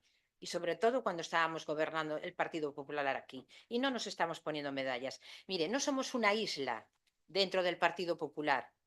Nosotros, cuando vemos que algo realmente, pues podemos, ya termino, señor alcalde, podemos traerlo, ¿vale? Para que Barbadás mejore. Y lo que decía el señor alcalde, denos usted ideas para mejorar. Ya acabé, señor alcalde. es instar al gobierno de España, a su gobierno que está ahora mismo gobernado por el Partido Socialista. Los Doña 5 Chelo. puntos es instar al gobierno de España. Mejore usted a los migrantes a través de su propio gobierno. Gracias, señora. Doña Chelo, volvo a recalcar o que está dicindo a incoherencia da súa moción. Vostedes están pondo trabas sistematicamente para a integración e incorporación de menores non acompañados neste país. Están chamando incluso á Armada, dito polo señor Tellado, que tivo unha repercusión fenomenal na prensa. Teñen unha política que é absolutamente un día din unha cousa e ao día seguinte din outra. Agora veñenos con esta moción. Iso é o que quero recalcar da súa incoherencia. Vostedes, cando gobernaron no ano 2017, rexeitaron unha labor absolutamente humanitaria que preconizou a Unión Europea, partidos de dereita e de centro-dereita, como foi a señora Angela Merkel en Alemania, abriron as súas fronteiras, trouxeron e acolleron os inmigrantes e as inmigrantes. Desde logo, a súa política é absolutamente desaforada na incoherencia. Absolutamente desaforada na incoherencia.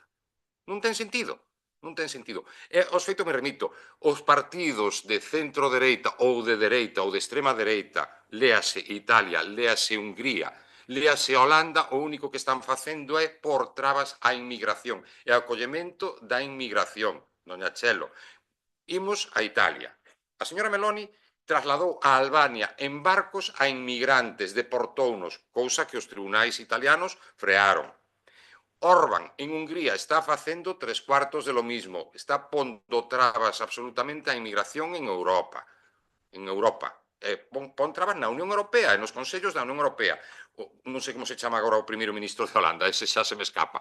Pero tamén están pondo trabas á inmigración. Suecia, 3/4 do mismo. Entón, vostedes a que política xogan?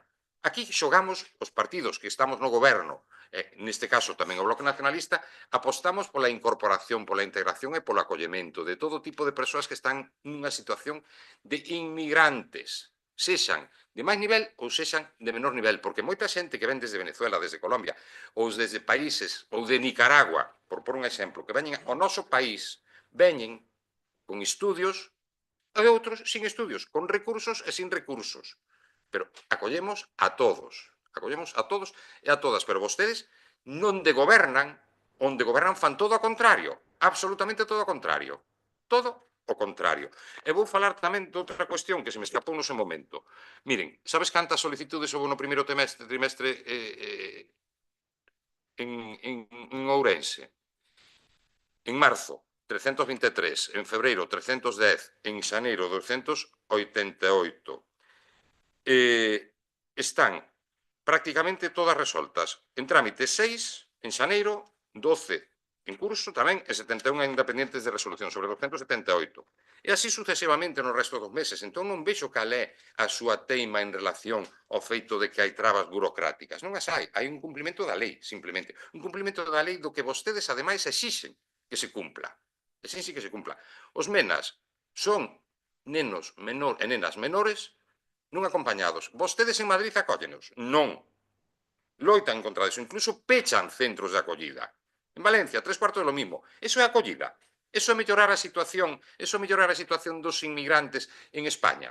Entón, a incoherencia non sei onde está. A coherencia, perdón, non sei onde está. E saco precisamente a colación isto do señor Trump porque persoas que votaron pensando que iban a ser mellor atendidas por ese político de dereita, que vostedes felicitaron efusivamente cando se produciu a súa victoria, resulta que agora son expulsados. Ademais, de forma absolutamente ilegal, incluso e contravindo as decisións de tribunais. Ese é o respeto que teñen vostedes pola acollida e pola atención e a solidariedade destas persoas. Nós sí que actuamos con solidariedade e acollemos a esas persoas. En España, cando chegan a Canarias, esas persoas son atendidas. Son atendidas. Vostedes, Partido Popular, son os que non aceptan a redistribución desas persoas entre as diversas comunidades autónomas. E incluso o señor Rueda puxo trabas a esa cuestión. Onde está a solidariedade? Ou só é para os que están xa aquí? Que nós queremos atendelos gustosamente, en as mellores condicións posibles. Pero vostedes, cando falan de inmigración, en que pensan? En que pensan? Vostedes son os que practican a teoría do bolquete, exposta por Bergoglio. Así, a los buenos los acogemos y a los que no son tan buenos o son de otras características sociales, los dejamos en la estacada. Esa é a súa política. E a política de integración, de acollemento, de solidariedade, é para todos e para todas. Todas e todos. Non para os que lle gustan a vostede.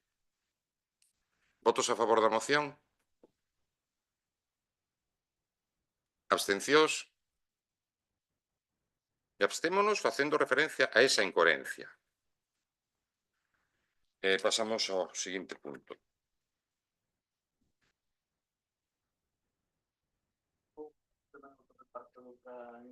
Ben.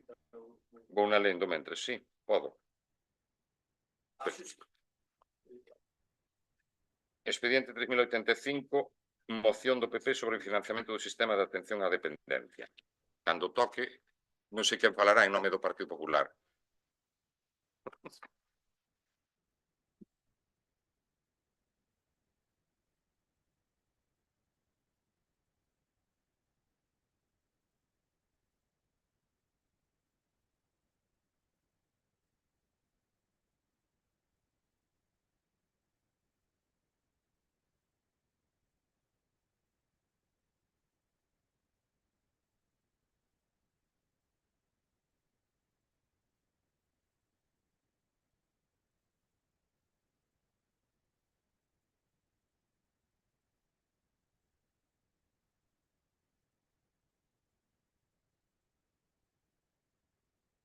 Cando vostede me diga, doña Chelo.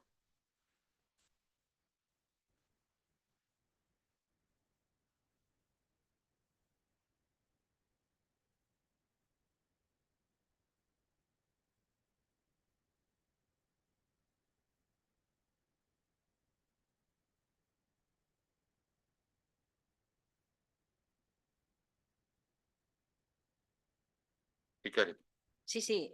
Antes de leer la moción, señor alcalde, me lo pone usted en el camino. Lo voy a decir así porque no quiero ser grosera. Pero entón, vamos a ver, os tempos de intervención con relación á anterior moción remataron, polo Sí, tanto, sí. se quere falar dela, intervén nos tempos que lle corresponden agora. Claro. Perfeito, vale, Sí, vale. sí, sí, Porque sí. non lle puxen o tempo a contar. Sí, sí, Póñollo sí. agora, cando queira. Gracias, señor alcalde. Decía que me lo ponía usted en el camino, por no ser grosera, de que realmente usted es demagogo total. Es un demagogo total. Y le voy a explicar el porqué. Usted se dedica a mentir a los vecinos seguidamente. Y ahora le explico el porqué. Mire, usted en el 4 de mayo del 2023, usted en la página del Concello pone que el presidente de la Fundación de Deporte Joven del Concello, del Consejo Superior de Deportes, Félix Jordán, va a crear una línea para ayudarles a... sí, señor alcalde, lo pone. Prosiga, doña Chelo. Para aumentar lo que es el polideportivo, ¿vale? Se le está esperando a esa línea. Seguimos con las mentiras. Usted en el anterior pleno, no, es que ahora me lo puso, no lo iba a sacar, pero sí lo voy a sacar. En el anterior pleno, bueno, la zona franca de Vigo, para el parque empresarial, con la señora Beatriz Sestallo, con el presidente de la zona franca, a esta gente se le vio en el tema de las elecciones. Voy a seguir. En el anterior pleno, ustedes saben que traíamos una moción para poner el suelo en la escuela antigua de de Sobrado, y se votó en contra. Al día siguiente, el señor alcalde, que se enteren todos los vecinos, ¿vale? Que se enteren todos los vecinos, me llama por teléfono pidiendo ayuda. Sí. ¿Vale? Y eso lo va a reconocer él ahora mismo, pidiendo ayuda para que yo me olvide del pleno anterior, de cómo me puso y puso al Partido Popular, para que hable con el presidente de la Diputación y que cambie esos 60.000 euros que iban a venir para lo que es el Museo de la Gaita, y 30.000 vayan para poner el suelo en Sobrado y los otros 30.000. Aquí, después de oír lo que oí y de las sandeces que se oyeron en el pleno anterior, aquí la portavoz del Grupo Popular se pone en contacto con el señor presidente de la Diputación y hacen una modificación cuando ya estaba cerrada la modificación de crédito. Se cambia, le comento a él me dice, te llamo ahora mismo, dígame si es cierto o no, y automáticamente se cambia y viene esa que lo hemos publicado en nuestras redes sociales. Eso es lo que hace este señor, mentirle a los vecinos. Pero el Partido Popular ayuda a los vecinos. Y lo que decía él anteriormente, en la moción que traíamos que se han abstenido, vale, se han abstenido cuando han votado en contra en la Diputación, que no es la misma moción, aquí estamos para ayudar a los vecinos y no mentirles, sino que decirle la realidad. Porque él me dijo, en el próximo pleno voy a agradecer. Yo no necesito agradecimientos como portavoz, ni el Partido Popular. Aquí lo que hacemos es ayudar. Y usted votó en contra de ese suelo de sobrado. Y ahora continúo con la moción. Después, al final, le daré más mentiras de las que usted sigue diciendo a los vecinos de Barbadar. La moción, como ya todos ustedes la han leído, voy a pasar directamente a lo que es el argumentario y aparte, no, voy a leer lo que es solamente, espera, los acuerdos. El Pleno Municipal de Barbadás insta al Gobierno Central a presentar una memoria económica concreta na que se valíe e determine o custo da modificación da Lei de Dependencia. Punto 2. Atender as suxestións feitas pola Administración Autonómica Galega a este cambio normativo que considera as peculiares circunstancias da realidade social e demográfica de Galicia. 3. Cumplir co cofinanciamento do 50% da Lei de Dependencia para que a participación da Xunta de Galicia do Goberno Central sexa equitativa. 4. Saldar a débeda acumulada ca nosa comunidade en materia de dependencia que ascende a máis de 2.500 millóns de euros para que así poda chegar máis recursos ás persoas dependentes que o requiren. E quinto e último, dar traslado deste acordo tanto á Xunta de Galicia como ao Ministerio de Dereitos Sociais, Consumo e Axenda 2030. A emenda que presenta o BNG é cambiar o punto 4, que o Concello de Barbadás insta a Xunta de Galicia a incrementar as partidas orzamentarias destinadas á súa achega ao servizo de axuda no fogar SAF, co objetivo de acadar unha compensación mínima de 20 euros por hora. No argumentario vai entender por que vamos a votar en contra. Quanto tempo me queda, señor alcalde? 20 segundos. Continúo na segunda. Pero quedanlle 20 segundos. Datos da dependencia de Galicia. A pesar diso, preciso salientar os avances que se produciron na nosa comunidade, así tal como refliten os datos publicados polo Inserso. Galicia resistra unha evolución positiva neste ámbito e na actualidade máis de 78.000 persoas que teñen a súa dependencia recoñecida reciben Agora sí que ten que un servizo ou prestación. Continúo na segunda. Gracias. Moitas grazas a vostede. Ten a palabra don Ramón Padrón.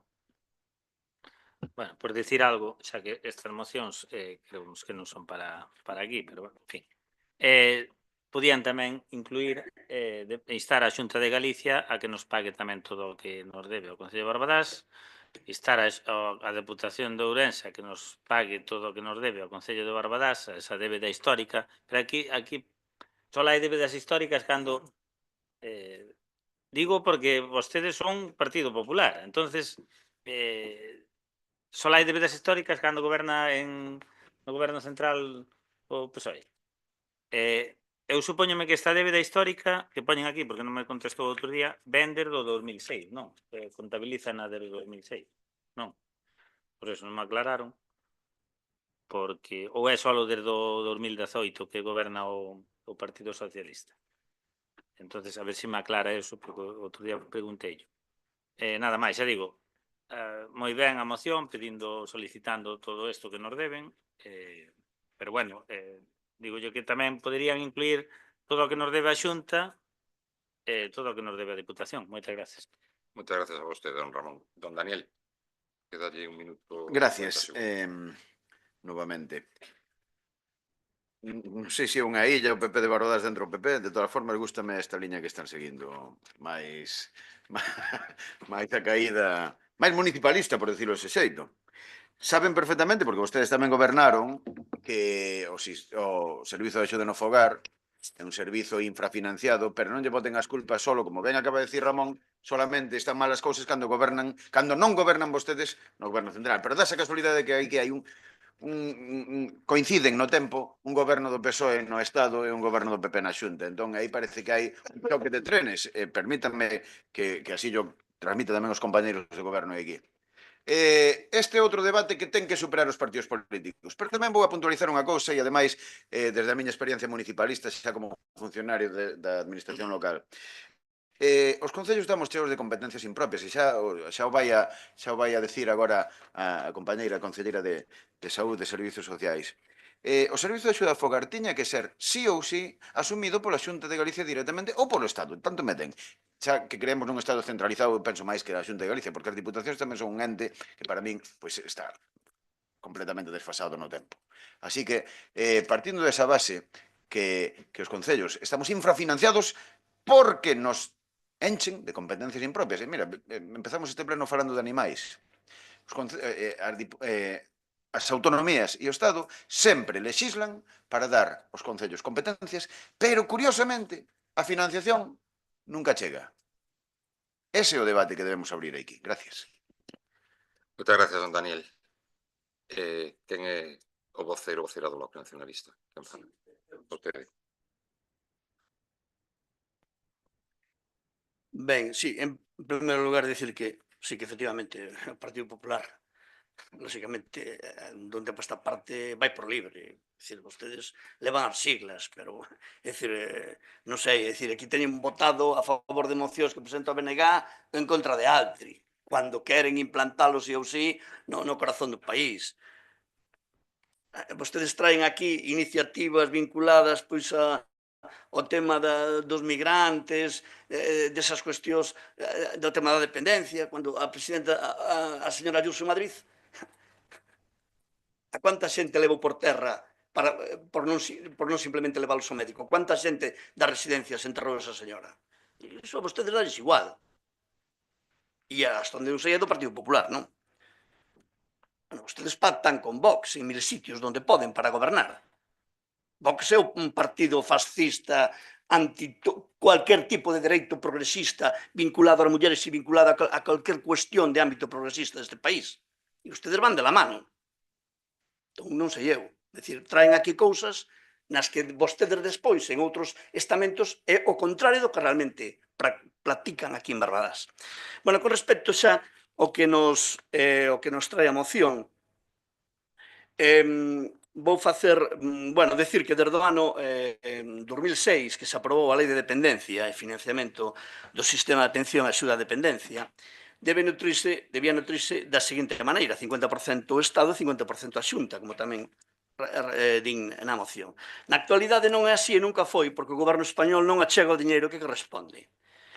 Porén, nos últimos anos tivo lugar un incremento da achega orzamentaria pola parte dun plan de choque, ademais da recuperación de dereitos recortados polo goberno do Partido Popular na época de Mariano Rajoy. Naquel período de goberno do Partido Popular 2012-2018 recortaron os orzamentos e dereitos en materia de dependencia, tanto respecto á atención das persoas dependentes, as que se lles impediu o acceso aos grados 1 e grado 2, como as persoas coidadoras, fundamentalmente mulleres, as que se lles excluiu da cotización á Seguridade Social.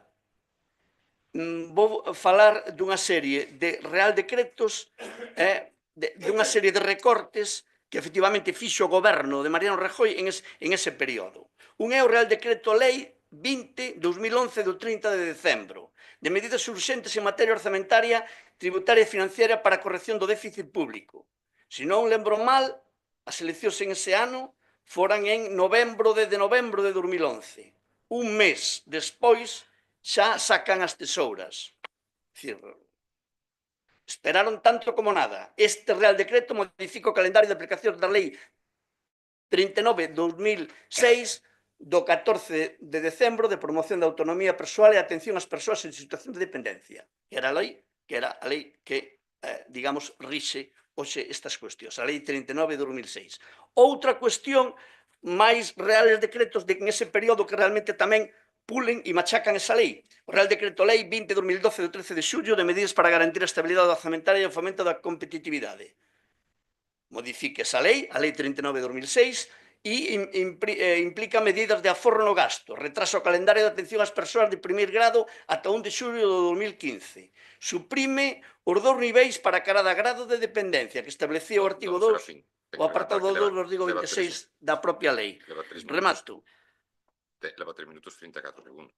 Vale, remato na segunda intervención. Gracias. Grazas a vostede. Ten a palabra dona Eli, a dona Elizabeth, a concelleira de Servizos Sociais. Ten 3 minutos. o Servicio de Ciudadano Fogar oferta aos veciños e veciñas do Concello de Barbadás a atención que precisan para garantizar a cobertura das súas necesidades no ámbito das actividades básicas da vida cotiá. É dicir, a través destes servicios se garante que as persoas en situación de dependencia ou necesidade do noso Concello teñan cubertas as súas necesidades de aseo e higiene persoal, o apoio da súa alimentación, os cambios posturais, a supervisión da súa medicación, promocionando que as persoas maiores do noso Concello poidan manterse no seu domicilio, con garantías de estar debidamente atendidas, servicio totalmente imprescindible no caso de persoas maiores que residen soas, que de outro modo non podrían ver satisfeitas as súas necesidades por carecer de apoios externos. Non podemos olvidarnos de que, por desgracia, as persoas maiores por razón de idade e enfermedades van perdendo a súa autonomía para, en algúns casos, pasar a depender totalmente de outras persoas. Na maior parte dos casos das súas propias familias, polo tanto, o Servicio de Axuda no Fogar non está orientado únicamente aos e ás usuarios ou usuarios do mesmo, senón que apoian aos familiares para así garantizarlle un respiro, xa que son eles e elas os familiares os que realizan día a día sacrificios persoais, sociais e incluso emocionais. O Servicio de Axuda no Fogar mostra un incremento nos últimos anos debido ao envellecemento da nosa poboación. Por poñer un exemplo, en abril do ano 2019 foron ofertadas 835 horas entre dependencia e libre concurrencia. En agosto do 2020 foron ofertadas 1.127 horas. O mismo, entre dependencia e libre concurrencia. Xa en outubro do 2023 as horas ascenderon a 1.254 horas, sendo no mesmo mes, en outubro do ano 2024, 1.345 horas, o que supón un incremento de 510 horas mensuais, que proporciona máis e mellor atención aos veciños e veciñas. Estes datos é para conceptualizar o crecemento do servicio nos últimos 6 anos. Dentro deste contexto, ata o ano 2021, a Xunta de Galicia e o Estado financiaban a hora efectivamente prestada a 9,70 euros hora. E a partir de 2021, gracias a unha reivindicación da FEGAN, cando incrementan aos 12 euros hora, que se están a abonar dende xaneiro de 2024. Prezo que chega a manterse na actualidade. Que quero dicir con isto? Que a pesar de que nesta moción do Partido Popular incide que cada ano aumenta a financiación da Administración Autonómica, é necesario aclarar que houbo anos que non se incrementou esta financiación e que neses 12 euros que vai a aportación do Estado e da Xunta, pois realmente 5 son da Xunta, o demais entre Estado e as entidades locais. Extraídos da memoria do SAF do último ano 2024, a Administración local inviste gran parte do total presupuestario na xestión do SAF, que, prestando 14.931 horas de SAF anuais aos veciños e veciñas do Concello, supón un coste total de 395.886 euros, do que o 58,70% está a ser asumido polo Concello de Barbadás. Ten que rematar. Un segundo. Cando isto 58% ten que ser financiado por outras administracións, dígase Xunta ou Goberno Central. Grazas. Doña Chelo, ten vostede a palabra, neste caso ten 3 minutos. Gracias. No. O incumprimento do Goberno Central. A lei fixa que o gasto dos servizos e prestación debe asumirse ao 50% entre as comunidades autónomas e a Administración Xeral do Estado, algo que nunca sucedeu e que actualmente sigue sin correxirse. O investimento da dependencia en Galicia. En 2025, Galicia inviste no eido da dependencia máis de 700 millóns de euros, dos que preto do 70% proceden das propias arcas autonómicas, mentres que a Administración Xeral do Estado faise cargo da parte restante moito máis pequena. Polo tanto, o que se observa é unha balanza moi desequilibrada que repercute directamente nos servizos e prestacións que reciben os galegos e un incumprimento incontestable do establecido na lei estatal. No caso concreto da nosa comunidade autónoma, as achegas ao sistema de atención á dependencia por parte do Goberno Central redúcese dun ano a outro, a pasar de 40% en 2023 ao 34,9% en 2024. O que provoca que a débeda acumulada na nosa comunidade nesta materia supere o 2.500 millóns de euros. Moi significativa esta baixada tendo en conta que só un ano antes das eleccións autonómicas o ministro Pablo Bustinduy dixo nunha entrevista dun medio de comunicación galego que o obxectivo era asumir o 50% da dependencia en Galicia. 12 meses despois, lonxe de incrementar os apoios estatais, o que vemos é unha baixada nese porcentaxe que debía de subir. Recordemos de financiar o 40% do gasto de 2023 o 34,9% no exercicio 2024. Para Galicia, dispor dos máis de 2.500 millóns de euros que nos debe o Goberno central suporía poder chegar a máis galegos dependentes que precisan algún tipo de atención, non como outros que piden solamente un campo de fútbol para a parada. Hai que ter en conta que a xa aprobación dos presupostos generales do Estado, esta situación agravarase xa que mentres no Goberno galego continuará incrementando fondos, servicios atendidos. A Administración Xeral de Estado conselaráos. Datos sobre o SAF. Actualmente o SAF percíbeno en Galicia máis de 24.000 persoas. Na provincia de Pontevedra uns 5.000 veciños. Estamos falando de un servizo de competencia municipal ao que os concellos galegos destinan unha boa parte do seu orzamento, facendo un esforzo económico relevante que ao que a Xunta de Galicia chega este ano máis de 140 millóns anuais. Incrementar deste xeito este servizo como quere impoñer o Executivo Central sen ter en conta as comunidades autónomas, que son as que o financian na súa maior parte, nin aos concellos que son os que os xestionan. Requiren de máis recursos e de máis persoal, dos requisitos indispensables ignorados polo Goberno, e recalcamos require de máis recursos o concello e de máis persoal. É dicir, a reforma de lei debe vir acompañada de financiamento, un financiamento que tamén deberá ter en conta a singularidade dos territorios, porque non todos son iguais. Matar, doña Chelo. Continúo con Sí, el por último favor, minuto. te Gracias, agradezco. señor alcalde. Don Ramón, corresponde a vostede. Vai correndo o tempo. Aquí pedimos cousas para os veciños e veciñas. Algúns. Outros piden... vámonos calar. Rematou. Don Daniel. Gracias. A verdade é que cando chegamos a este plenario, uns levamos uns datos, outros levan outros datos, pois a verdade é que podemos dar sensación de contradición á veciñanza. Hai que lembrar que os datos son públicos, as execucións orzamentarias son públicas. Pero quixera, e xa paso fagolle unha petición ao señor alcalde, que ele é membro da Comisión Executiva da Federación Galega de Municipios e Provincias, que é o órgano que representa as alcaldes, alcaldesas, concelleiros e concelleiras que formamos parte das corporacións municipais, que lle explique ao Partido Popular, por favor, que o que transmiten os integrantes do Partido Popular nesa comisión executiva, cando tanto PSDG como BNG e outros partidos que están representados nesa comisión executiva, pois levan asuntos que teñen que ver ca financiación do servizo de axuda no fogar. Eu insisto novamente que o debate non está entre un choque de trenes entre o goberno central e o goberno autonómico, e eu aquí son o primeiro en decir que se incumple calquera dos dous, teñen que cumplir, porque os máis damnificados son os usuarios e os xestores municipais que nos las vemos e nos las deseamos para tapar un bache porque non temos a financiación suficiente por causa deste choque de trenes entre Goberno Central e Goberno Autonómico. Gracias. Gracias, don Daniel. Ten a palabra don Serafín Núñez. Sí, remato con algunha cuestión máis que puxo en marcha o goberno de Mariano Rajoy en contra da Lei 39 de 2006 que dixen antes de promoción da autonomía persoal e atención ás persoas en situación de dependencia. E entre elas está o Real Decreto 1051 de 2013 de prestación do sistema para a autonomía e atención á dependencia. Disminúe as intensidades dos servicios, establece incompatibilidades. Despois podíamos falar da Lei de Orzamentos de Estado de 2012, 2013, 14, 15, que implican a supresión de concertos ás comunidades autónomas e implican que, efectivamente, pois se reduzca o tema, o orzamento que deberá vir para as comunidades autónomas. Actualmente a débeda do Estado con Galiza ascende a 2.500 millóns de euros, acumulados desde hai máis dunha década, e da que é responsable tanto o PSOE como o PP. O BNG leva desde 2007 reclamando os sucesivos gobernos españois dun e doutro sino que cumpran a lei.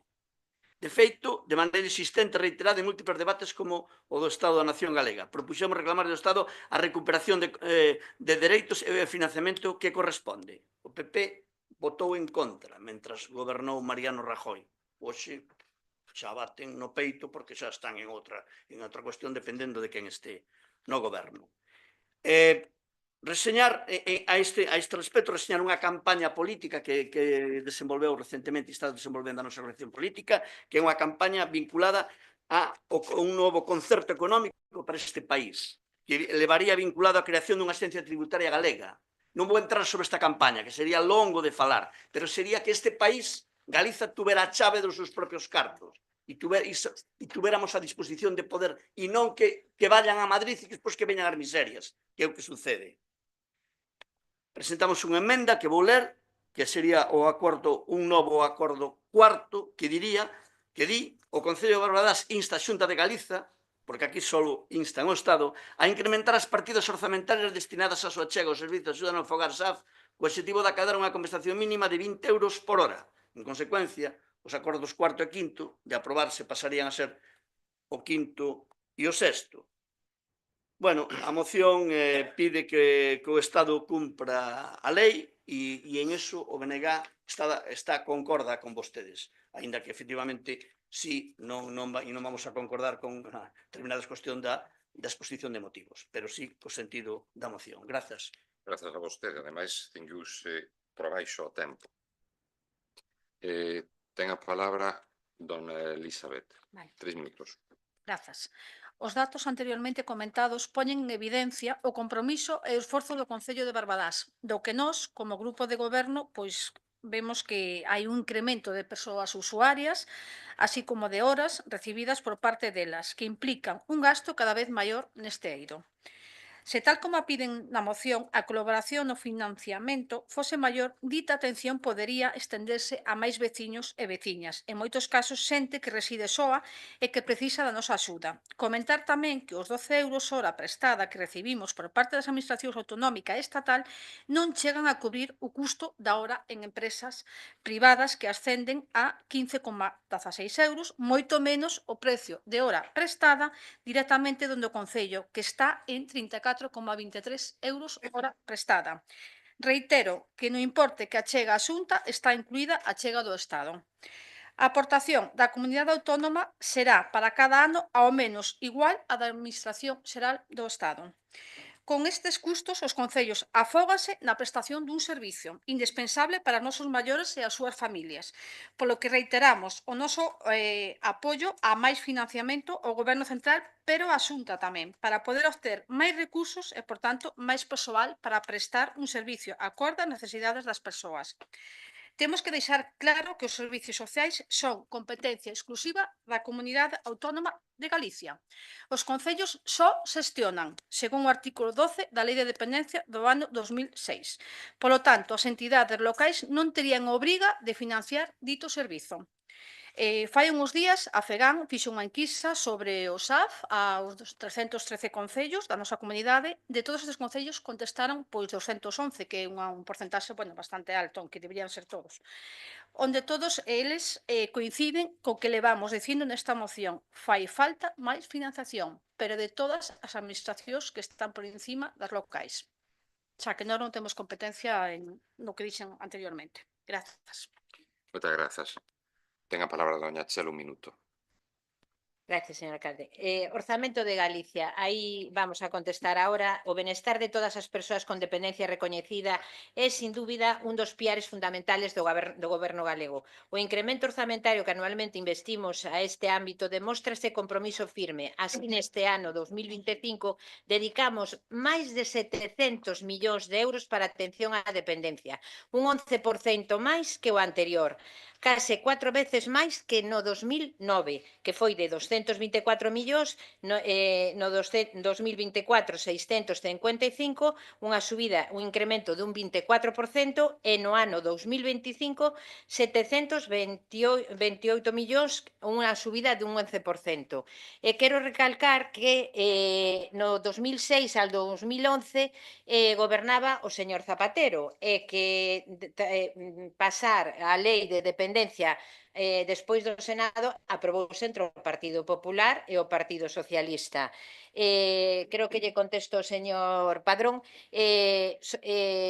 a lei sigue aí e que realmente estamos de acordo co que dice que necesita o Concello, aparte o que dice a Xunta, que con esos 2.500 millóns que nos deben, poderíamos facilitar máis axuda aos concellos para que non tuveran que pôr máis cuartos. Eso é o que a Xunta... Perdón, señor alcalde, pero é importante que os veciños sepan que estamos todos en función de que a dependencia funcione. Gracias, señor. Todos estamos a favor, todos e todas estamos a favor de que a dependencia funcione, pero desde logo que non se van a consentir mentiras. E míntese cando se fai ostentación de cifras absolutas que non representan a realidade. Mire, eu estou na FEGAMP, na executiva da FEGAMP, e como dixo don Daniel, pedía explicación sobre o tema. Os representantes do Partido Popular non abren a boca. Así o digo. E as actas están aí gravadas, non abren a boca. E os temas centrais na FEGAMP son precisamente o lixo e o SAF. Mire, está pedido reiteradamente entrevistas por parte do presidente da FEGAMP a conselleira e mutis por el foro. Durante 3 ou 4 meses, se non lembro mal, mínimo, na que non se lle contestou para recibilo. Finalmente, houve unha proposta por parte da Xunta de Galicia, estáse negociando, para chegar a 17 euros hora o financiamento. Pero volvo a reiterar o que dixo a compañeira Eli. 7 euros dos 12 que se están aportando por parte da Xunta de Galicia, 7 proceden dos fondos estatais e 5 da Xunta de Galicia. 5 da Xunta de Galicia, 7 do Goberno Central. Por certo, a lei non di que ten que ser financiado ao 50%. A normativa di que mínimo, non é chelo, está meridianamente claro na lei. Lea, eu leo. Mínimo o 50% ten que ser financiado pola Xunta de Galicia. Outra cousa é que se chega a un acordo entre a Xunta de Galicia, neste caso, e o Goberno Central, de que sexa o 50%. É mínimo, doña Chelo, sí, mínimo o 50%. Os 12 euros ao que se subiu na última legislatura foi en varios anos, non foi unha subida ao momento, instantánea, é dicir, non, a partir de tal data pagamos os 12 euros. Non. Foi ao longo de 4 anos. O mesmo que está propondo a Xunta de Galicia agora, que se incremente, bueno, que se está negociando, non é unha proposta ainda pechada, é que eses 17 euros se acaben ao longo desta legislatura, é dicir, ao longo de 4 anos. Polo tanto, os concellos seguiremos lastrados polo feito de que ano tras ano nos sube o que é o servicio por hora do SAF, custe hora SAF, pero a Xunta de Galicia non o sube dunha sola vez, non, lo sube paulatinamente a lo largo dos 4 anos. Estáse negociando, volvo a reiterar. Pero, bueno, mire, voulle dicir outra cuestión máis, é que vostedes non se dan conta que ao longo destes últimos anos, o Goberno Central, despois da pandemia, ou durante a pandemia, agora non lembro, aportou 1.800 millóns de euros máis ás comunidades autónomas para sufragar precisamente o servicio de dependencia. E que fixo a Xunta de Galicia ao longo destes anos? Bueno, pois, canto máis aporta o Goberno Central, máis detrae a Xunta para a dependencia. E non falo de cifras partidistas. Están aí os usuarios e usuarias do SAF, que hai unha asociación creada, e que o denuncia. E mire, sabe que opina este alcalde de Barbadás en relación ao SAF? Opina que tanto o Goberno Central, e díxeno, e consta en actas non teño tempo, Victoria, na Comisión Executiva dixo que había que demandar os dous, tanto o Goberno Central como o Goberno da Xunta, por incumplimento da normativa, os dous. Se o Goberno Central incumple porque entre o Goberno da Xunta e o do Estado non consiguen cubrir o 100%, que os denunciemos, que vayamos ao xulgado. Esa é a miña aposta, e esa é a miña proposta. Porque a lei existe. E a lei está para cumplila. Porque a Xunta de Galicia, e por isto, o mellor vostede non o sabe, reclamou e demandou a varios concellos de Galicia por supostos incumplimentos na atención do SAF. A Xunta de Galicia, que é a primeira que está incumplindo. Ten a ousadía de demandar a varios concellos galegos por incumplimentos na atención do SAF, cando é ela a que non aporta o diñeiro. A verdade é que hai que ser ousados. E vostede fala de cifras grandilocuentes, 700 millóns, incrementos de tal, pero non se trata de 700 millóns, trátase do custe hora. do custe por hora, que os concellos o de Barbadás está costando, non lembro agora o que dixo, pois a media en Galicia está entre 22 e 24 euros por hora. O sea, nós seguimos moi por enriba que medio. Bueno, pois o custe medio é entre 22 e 24 euros.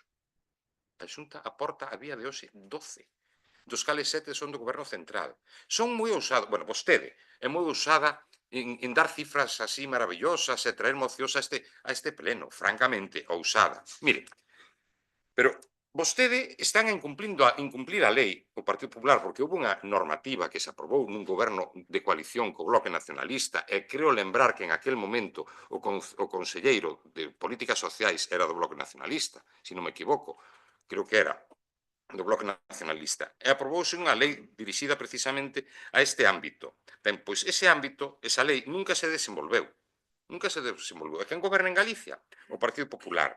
Porque é a Lei de Servicios Sociais de Galicia. Porque fala da necesidade ou da obriga de elaborar un plan estratégico. Missing. Está desaparecido. Non se presentou. Non existe. Non existe. Pero dito eso, cada 6 anos hai que revisar ese plan estratégico. Cantos anos levan vostedes gobernando na Xunta de Galicia? Entre Feijóo e Rueda, desde que se aprobou esta lei. Pois igual levan 12, non? Ou 16, xa non sei. Pero miren, outra cuestión, vamos a ver cantas eran, das 13, creo que foron, ou das 15 residencias de maiores que se crearon en Galicia no goberno do Partido Popular a posterior de Touriño, creo que só 3 ou 4 son de xestión pública. O resto, vostedes las privatizan, danlla en xestión a empresas privadas para que as atendan. Así lle foi en Madrid, Pero volvo a reiterar tamén, de 1.800 millóns de euros que aporta o Goberno Central adicionais sobre ese para o SAF a nivel estatal, cando máis aporta o Goberno Central, máis reducen a aportación da Xunta. Este ano incrementaríano. Pero consta na prensa, nos medios de comunicación e nos estudios que fan organismos independentes, doña Chelo, que vostedes, o diñeiro que aporta o Goberno Central para o SAF, vostedes non o destinan ao SAF. Non o destinan. El volvo a reiterar o que dixen. Sí que estou a favor de que se demande tanto a un como a outro, para que cumplan co 100%. E volvo a reiterar, consta en acta, videograbada. Mire, 1.800 millóns de euros que se diron nun plan de choque para 2020 e 2024 polo Goberno Central. Pero queremos facer memoria das políticas do Partido Popular durante o goberno de Rajoy. Recortes, non recoñecer aos traballos das coidadoras na Seguridade Social para cotización, e así sucesivamente. Esas son as políticas do PP. E despois, cando están na oposición, veñen con estas historias. Estamos de acordo en que hai que incrementar o importe do SAF, cofinanciado pola Xunta de Galicia e polo Goberno Central. Mínimo aportación da Xunta de Galicia do 50%. Pero dame igual, que sexa o 50%, que nos dean os cartos entre os dous. Pero non se poden traer mocións deslavazadas sin informar debidamente aos veciños e veciñas. Pero hoxe teño que seguir. Mire, fala vostede de que eu minto cando falo do Félix Jordán. Mire, Félix Jordán Urries de Mur, ou de Mir, non recordo ben que a Barbadás, para traballar nunha achega que era en concurrencia competitiva, doña Chelo. E ese foi o que se dixo. En concurrencia competitiva, na que se presentaron máis de 2.000 concellos. Non a gañamos. Mire, fala vostede tamén do parque empresarial. O parque empresarial temos o estudio técnico, o estudio, non recordo ahora como se chama, de demanda. Están avanzados, falta un estudio. Pero dáse vostede conta de que estamos falando dun importe de entre 7 millóns e 10 millóns de euros. Vale, pois 7 millóns e 10 millóns de euros non aparecen así de la nada. Estamos traballando neso, non é chascar os dedos, porque quero recordarlle a vostede que 8.800.000 euros aproximadamente é o orzamento de Barbadás. Pois estamos traballando en traer un investimento a Barbadás de entre 7 millóns e 10 millóns de euros. En relación ao de Sobrado, mire, isto, díxenlle, o que lle dixen, porque é certo, vostede comprometeuse e botónos en cara aquí que non tiñamos feito o noso traballo. E o noso traballo sí que se fixo, a subvención, a solicitud de subvención estaba presentada na Deputación en tempo e forma, en sede electrónica, e vostede incluso nos preguntou aquí, ou o día antes, ou na comisión, se estaba presentada ou non. Presentouse, estaba aceptada.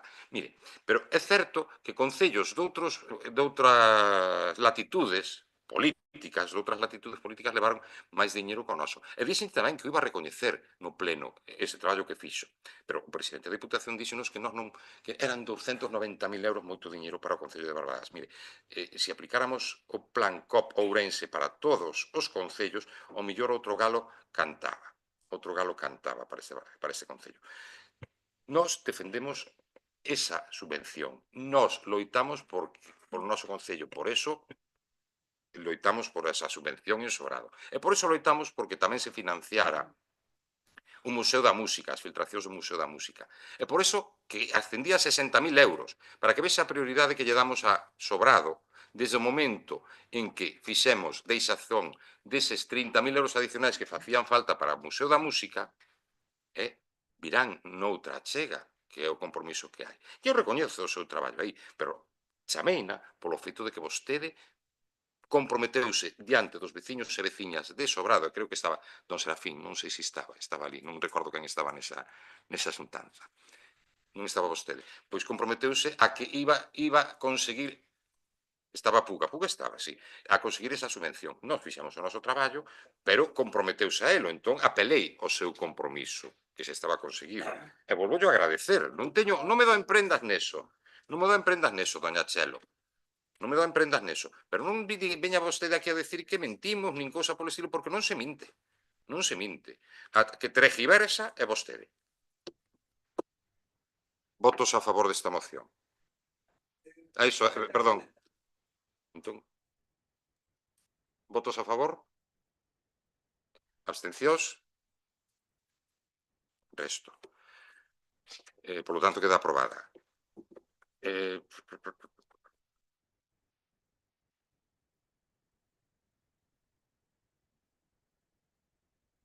Queda unha última moción, que é o expediente número 6, moción do BNG sobre a situación actual do complexo hospitalario de Ourense das instalacións de materno infantil. Ten a palabra don Serafín ou dona Nuria. Eu mesmo. Bueno, disculpen que na anterior intervención, señor alcalde, dixen que non estuve naquela reunión de Sobrado, non entendía, a verdade que non entendí exactamente a cuestión.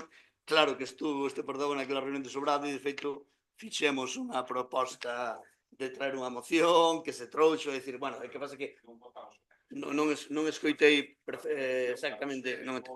Vale. Hacía mención a vostede porque doña Chelo ali comprometeuse formalmente a conseguir esa subvención.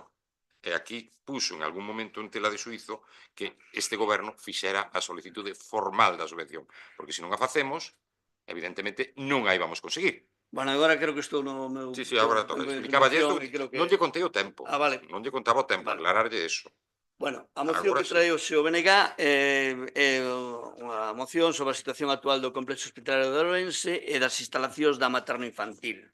Bueno,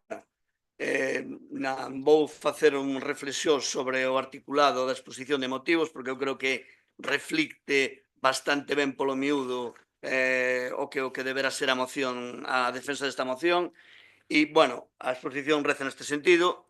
O complexo hospitalario do Chu necesita desde hai anos unha reforma integral e unha ampliación. A Xunta anunciou recentemente a modernización da súa unidade da UCI, pero a suposta ampliación do número de camas non se corresponde coa realidade. O presidente da Xunta acudiu ao Chu recentemente para inaugurar unha segunda fase desta nova UCI. O señor Rueda, recollía en medios de comunicación ourensáns e a propia nota informativa da Xunta, visitou a nova unidade de cuidados extensivos da UCI do complexo hospitalario de Ourense, afirmando que a mellor estaba deseñada para reforzar a atención sanitaria na provincia e un novo espazo dotado con 3 módulos con 10 boses cada unha superficie de 1.649 metros cuadrados, e que permitía aumentar o espazo existente en un 30%, pasado de 20 a 30 camas. Bueno, isto non é certo. Como mínimo é unha información inexacta e manipulada. A realidade da nova UCI de Ourense é que despois dun investimento da Xunta que cifra máis de 10 millóns de euros, antes da obra había 22 camas e agora van quedar en 20, é dicir, 2 menos, no canto de 8 máis.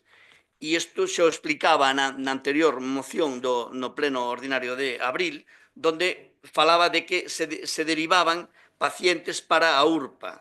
Isto é así porque a unidade da cuarta dereita creada na fase 1 está pechada e o espacio URPA habilitado durante as obras da segunda fase non está dotado do material necesario, que foi trasladado ao novo espazo. Non son, polo tanto, espazos activos e adecuadamente dotados e non se poden computar como camas operativas nun novo exercicio de manipulación de realidade.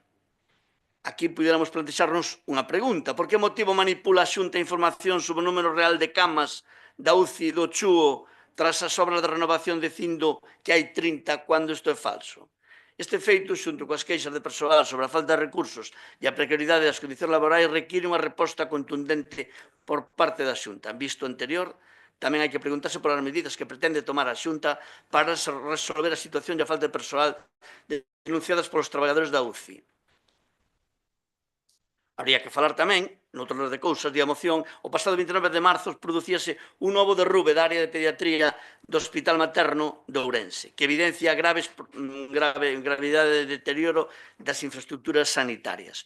O deterioro do edificio do Hospital Materno no complexo hospitalario é un dos principais problemas que tivo no ámbito de infraestructuras a sanidade ourensá nas últimas décadas. A inacción da Xunta e a tardanza na solución destes graves problemas exixen explicacións e responsabilidades políticas. É fundamental coñecer se hai informes que recomendan a demolición do edificio e que medidas se adoptaron para garantir a seguridade do persoal e dos cidadáns.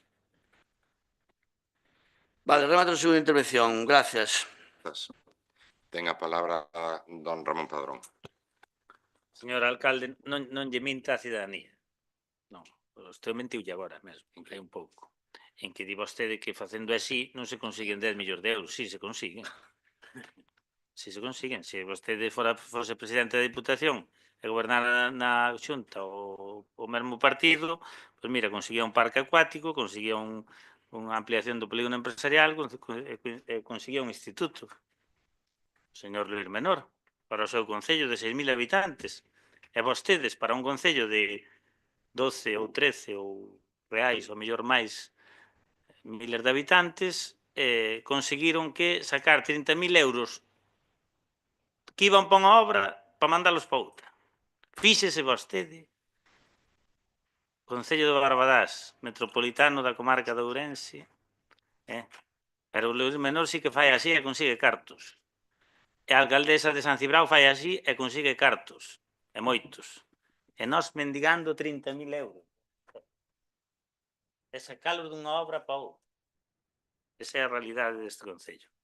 Bueno, que é como a moción que nos trae o Bloque Nacionalista Galego. Un hospital, bueno, como sigan xuntando edificios ou facendo ampliacións, xa poñen xunta un edificio con outro. Xa se pode pasar dunha ventana a do lado. E vamos, ali xa non se vai saber se é de día, se saliu o sol, ou se chove, ou non se vai saber xa. Eu mire o que están facendo no resto de cidades de Galicia, que ou fan hospitais novos, o caso de Pontevedra ou Lugo, ou fixeron en Vigo, ou se amplían como en Coruña, pero claro, son 250.000 metros cuadrados máis.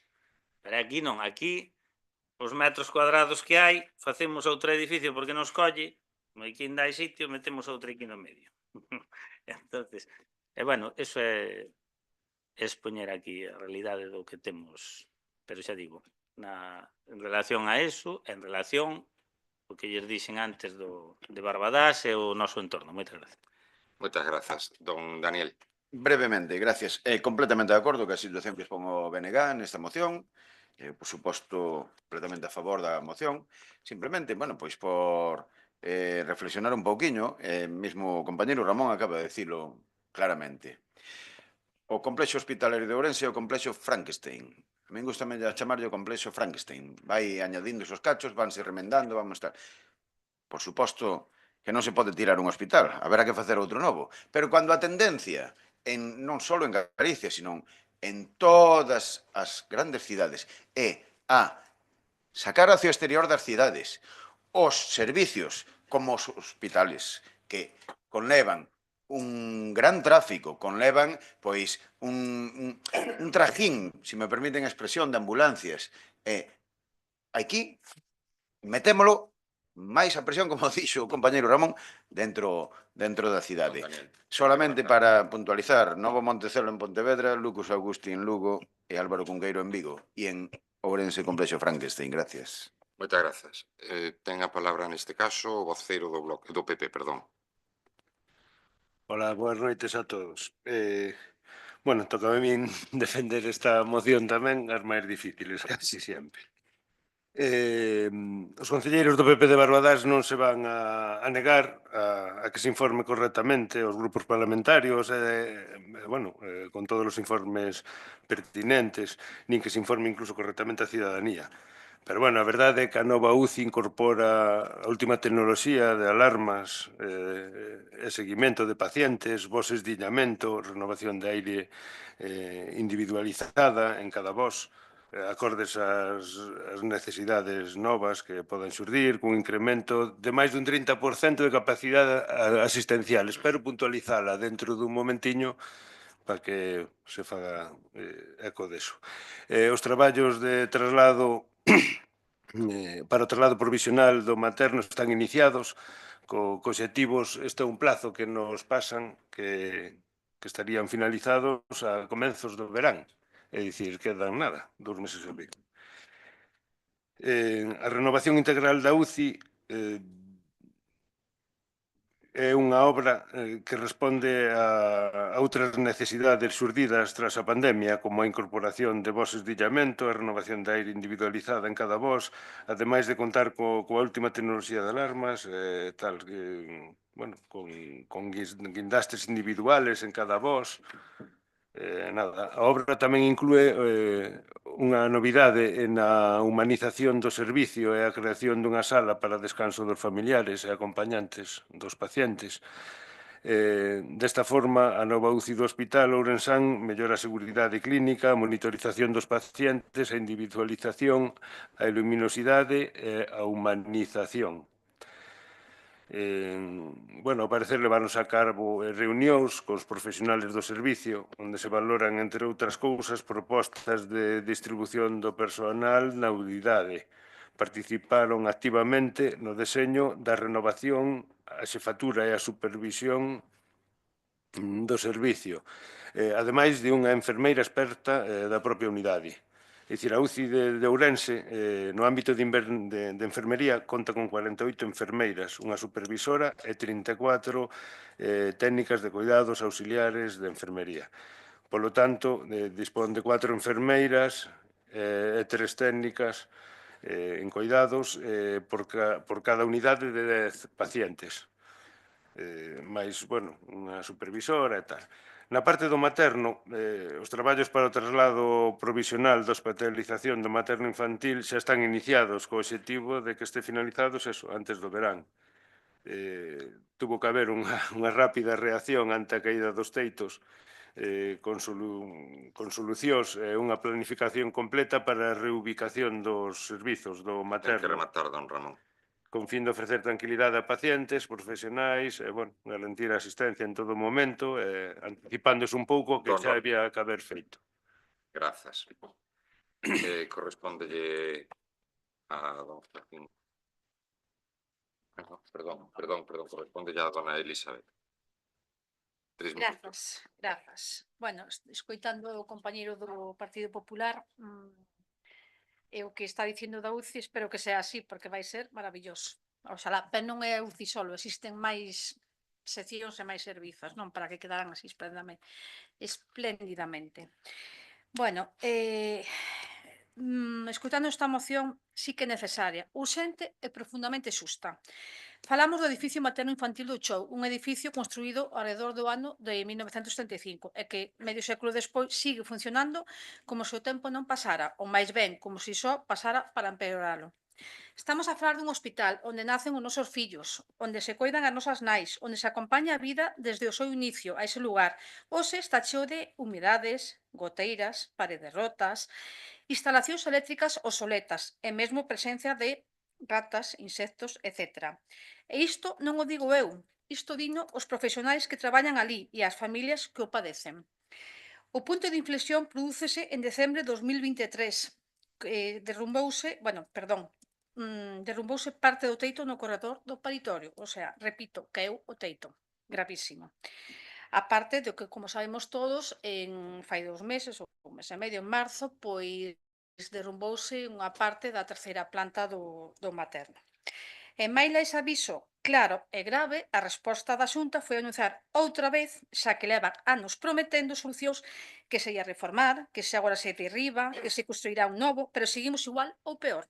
O único que medra é a publicidade institucional, non medran os metros cadrados útiles nin a dignidade asistencial. Mentras tanto, as mulleres de Ourense siguen parindo en condicións indignas e os profesionais facendo malabares para ofrecer unha atención que non ten o soporte físico necesario. Por iso, esta moción que trae o partido do BNG penso que non é un capricho, é unha exixencia. Basta de anuncios, basta de adiantamentos. Ourense merece xa un novo materno infantil, non dentro de 5 anos, agora, xa. E mentre non se construa, queremos medidas reais e urxentes para garantir a seguridade e a solubilidade das persoas que ali están. O que pedimos é sentido común, xestión eficaz e respeto pola saúde das persoas. E digo máis, este abandono non é casual, é estructural. Ourense leva décadas sendo a gran esquecida nas políticas sanitarias da Xunta. Non hai máis que mirar os datos. Somos a provincia galega cunha poboación máis envellecida e, por tanto, con máis necesidades sanitarias. E, á vez, a que conta coas infraestructuras máis deterioradas. O edificio materno-infantil é o símbolo desta deixadez. Xa non se trata só dun problema sanitario, é un problema político, é un problema social e mesmo, se me apuran, é un problema ético. Porque non hai ética posible en manter aberta unha unidade hospitalaria onde caen os teitos, onde hai filtracións, onde se cancelan onde se pechan habitacións, porque as condicións son insalubles. Non hai ética en mirar para outro lado, mentres profesionais da saúde poñen parches onde debería haber solucións. Non hai ética en agocharse detrás dos proxectos a longo prazo, que non chegan nunca. E agora mesmo, hoxe, neste pleno, pois temos a oportunidade de enviar esta mensaxe clara á Xunta de Galicia. Basta xa de anuncios e promesas que non se cumpren. Ten que rematar, dona Elisa. Grazas, sígueme A despois. vostede. Ten a palabra agora o vocero do Bloque Nacionalista. Bueno, en relación co que estaba falando a portavoz a conselleira delegada de área do Partido Socialista, é correcto. Esa primeira caída do teito no materno no 2023 resultou cunha mamá ferida. É dicir, volveu caer recentemente. E aquí pues, que parece que todo dá igual. É dicir, pero o problema é que todo o malo nos pasa a nós. Nos outros lugares, si se fan reformas, si se fan ampliacións como debido, e no noso caso sempre sucede o contrario. Bueno, que é insultante os anuncios de empresas do goberno galego que en agosto do 24 referíanse á futura construción dun edificio que unificaría materno, cuando a realidade que non hai dotación orzamentaria de 2025 para esta actuación, o que demostra que a día de hoxe todo sigue sendo propaganda. Compre seguir preguntando se a Xunta considera que estas infraestructuras son propias deste século que vivimos e para un hospital de referencia de máis de 300.000 persoas. Falábamos no pleno de abril, nunha moción que traemos similar, que había unha ambulancia medicalizada para todas as comarcas da Ourensanía. Unha. A comarca de Valdeorras non ten pediatra. Mas que da igual. Despois, a poboación deses concellos era como a de Siberia, de 2 ou 3 por kilómetro cuadrado. Claro, como vai ser? É que o país destrozano vostedes que as súas políticas. O país non esmorece, mátano vostedes. A despois traer o que queiran traer a maiores. Bueno, decir que os acordos da nación van neste sentido, ratifique a Xunta, o Concello insta a Xunta a ratificar as afirmacións sobre o número de cámaras da UCI operativa no complexo hospitalario do Chú. O Concello insta a Xunta a realizar as actuacións necesarias a garantir a ampliación real de cámaras da UCI, incluindo a dotación de personal e recursos. O Concello de Barbadás insta a Xunta que remita aos grupos políticos do Parlamento todos os informes que avaliaron o estado do Hospital Materno Infantil e as solucións propostas. E, finalmente, o Concello de Barbadás insta a Xunta a pôr en marcha as medidas de seguridade inmediata no edificio materno infantil e acelerando os prazos previstos de reubicación dos servicios de maternidade, xinecoloxía e pediatría do Chú. Do mesmo xeito, deberán planificar a demolición do edificio e construir unha mesa de traballo que incluya aos profesionais implicados para abordar futuras instalacións. Grazas. Moitas grazas a vostede. Quedoulle tempo ainda. Correspondelle a don Ramón intervir. Don Daniel. Partido Popular. Bueno, no ano 75 eu nacín ali, de feito, debín de ser un dos primeiros. A planificación coa que traballa o Servicio Galego de Sanidade, de Saúde, perdón, é que a comenzos do verán estén culminados todos os traslados dos distintos servizos do materno, logo de acometer a adecuación dos espacios, bueno, están librando a zoa. Para nese momento, arranxar o máximo posible os falsos teitos e o que faga falta. Estas labores realizaránse por fases para interferir o menos posible na actividade asistencial. Os traballos a realizar completan unha pequena intervención, na planta cero de consultas de materno e traslado da unidade de cuidados intensivos, paliativos, a Piñor e a reubicación da área de dirección. Bueno, hai bastantes cambios aquí que nos pasaron. Ademais, incluso, aquí é onde van estar as outras 10 camas UCI, parte dos quirófanos de cirurxía maior ambulatorio do primeiro andar do edificio cirúrxico acollerán os paritorios e incluso un dos novos módulos da UCI converterase en UCI pediátrica e neonatal. Esa é a información que nos dan. Así mesmo, vanse a instalar 2 unidades móviles de Servicio Galego de Saúde equipadas con quirófanos, con todo tipo de instrumental necesario para garantir a asistencia mentre está de obras. Toda esta programación foi abordada e dialogada cos responsables do centro e cos profesionais. Ademais, incluso este luns, hoxe mesmo, a xerencia da área sanitaria reuniuse coas asociacións de pacientes do Consello Asesor para trasladar a información sobre o traslado. Facendo unha reflexión de todo eso, eu entendo que é dicir, con tanto orzamento, pois que haya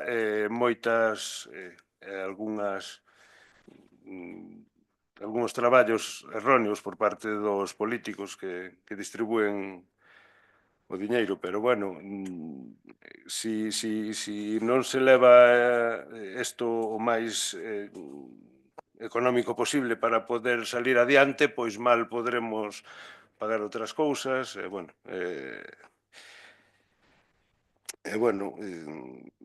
por certo, señor alcalde, o que anunciou é unha liña de subvencións, pero non puña nada de concurrencia competitiva, entón, por eso debe de haber unha mala interpretación nese tema. Así algunhas cousiñas máis que podera comentar mentras teña tempo. Pouco máis. Gracias. Agora rematou. Corresponde a intervención a dona Elizabeth Nistal. Grazas. Remato pronto. E agora mesmo, hoxe, neste pleno, temos a oportunidade de enviar unha mensaxe clara á Xunta de Galicia. Basta xa de anuncios e promesas que non se cumplen. Queremos feitos. Queremos que os 55 millóns de euros prometidos sexan xa realidade, non titulares. Queremos obras que comencen, que rematen. Non queremos PowerPoint nin maquetas. E se non o fan, pois exixiremos ou deberíamos entre todos os partidos políticos exigir responsabilidades políticas, porque gobernar é priorizar. E cando non se prioriza a saúde das crianzas, das nais, das familias, entón queda moi claro onde está o interese real. Por iso, apoiamos esta moción, por dignidade, por xustiza e porque Ourense non pode agardar máis por un materno infantil novo. Grazas. Grazas a vostede, don Serafín, ten un minuto. Nada, moi breve, para rematar. Supoño que cando dice os traballos erróneos, sobre todo do Partido Popular, será tamén cando orzamentan 5 nun hospital e despois resulta que vale 7 ou 8 para que alguén por detrás se lo meta para a buchaca. Se supoño que serán os traballos erróneos. O que está claro é que para vostedes a sanidade é un negocio. E para vostedes hoxe ten moito máis sentido a tarxeta de crédito. Vale a tarxeta de crédito dun usuario moito máis do que vale a súa tarxeta sanitaria, porque ustedes están ao negocio. E as probas son evidentes. Aquí se poden ver, ou non se pode ver, pero, eses vídeos que había nas redes sociais vinculada ás goteiras que dicía a portavoz do PSOE. Que escandaloso que suceda eso nun hospital como o materno infantil. Nada máis, grazas. Grazas a vostede. Mire, don Ramón, todas as subvencións son en concurrencia competitiva actualmente. Entón, non fai falta ser tan explícitos. Prácticamente todas son en concurrencia competitiva. Prácticamente todas. Entón non veña aquí a facer a ostentación de que poñía de que era unha liña de subvención. Unha liña é unha liña, non é unha subvención directa. Xa queda bastante claro no feito de decir que é unha liña. Por outro lado, alégrame é moito que recoñeza que pode haber erros nas inversións, nos investimentos, que non se pode facer todo a un tempo e que ás veces hai que ir ao máis económico. Eu non aposto por eso. Hai que ir ao que realmente sale nunha licitación. O sea, nunha licitación. Pero vostede, concelleiro do Partido Popular, acaba de dicir que non se pode facer todo un tempo. Alégrame que o diga. Alégrame que o diga.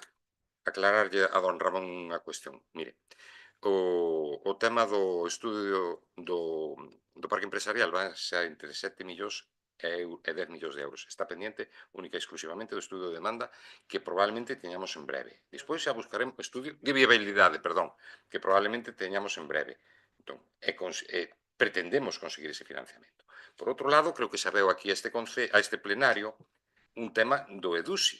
Estamos traballando en colaboración ca Deputación, co Concello de Pereiro e co Concello de San Cibrao, é unha subvención de fondos Next Generation que se vai a 10 millóns de euros, no que probablemente o Concello de Barbadás pode obter 4 millóns. Estamos traballando desde hai prácticamente un ano, para a súa información.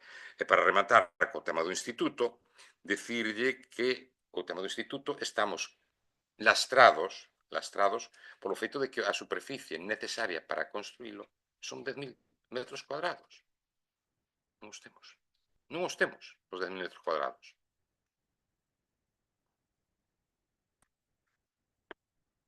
Achacable a quen? A resposta deixo no aire, pero creo que é bastante evidente. Creo que é bastante. 10.000 metros cuadrados é o que fan falta. O mínimo que se precisa. Ben, despois darei explicación sobre outras materias. Con isto pasamos a votación deste punto desta moción do Bloque Nacionalista Galego. Votos a favor? Abstencións? O resto. Ben, con isto a parte resolutiva está pechada. Pasamos ao que é a dación de contas. A dación de contas téñenas, e aquí sí que vou a falar, era o próximo punto do que vou falar. Dado que isto veu varias veces a pleno, chegou un escrito que o sabe toda a veciñanza, un escrito da Garda Civil, no que se considera que a superficie que se lle ofertou na AR4 é aceptada por eles, e recoñecen nese propio escrito, que ademais yo mandei a todos os voceros e voceras da oposición, recoñece que o interese é da Garda Civil. É dicir, por se había algunha dúbida no sentido de que o alcalde pode ter algunha historia aí de por medio, é a Garda Civil a que no seu momento contactou co Concello de Barbadás a efectos de que se instale aquí o posto da Garda Civil. Hai que facer unha pequena modificación no que é ese terreo, esa superficie, porque precisa dun peche perimetral de 2,5 metros de alto e consistente. E o que contempla o plan de urbanismo é un peche vegetal de menor altura, perdón. Hai que traballar na cesión, como se chama? Cesión de manial desa superficie. Un convenio por o interés xeral, para que o saiban todos e todas vostedes, e depois non se diga que non se informa. Teñen todos e todas o escrito da Garda Civil. Non sei se se informou os seus concelleros e concelleras respectivos, pero teñenos todos vostedes e previa chamada miña, ademais, por teléfono. Nese ámbito non teño nada máis que dicir en na dación de contas. Agora pasamos a rogos e preguntas. Don Ramón, o Bloque Nacionalista.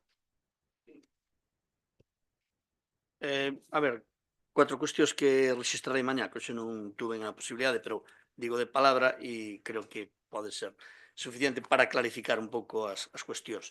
Bueno, hai un pontillón, unha pasarela no regato dos Muiños, ao lado do Lidl, que xa en algunha ocasión trouxemos aquí para que se fixera unha mellora sobre ela, tamén acondicionando pois o que é o firme do paso peonil. Vemos que non se fixo nada, hoxe nos chegan fotos xa con travesas ao aire, que en cualquier momento, pues, cualquiera meniño, cualquiera persoa se pode, digamos, clavar aí, non? Entón, eu creo que son cuestións importantes tamén e de pequeno calado nas que tamén o Concello debe pararse, xa digo, mañá o registrarei.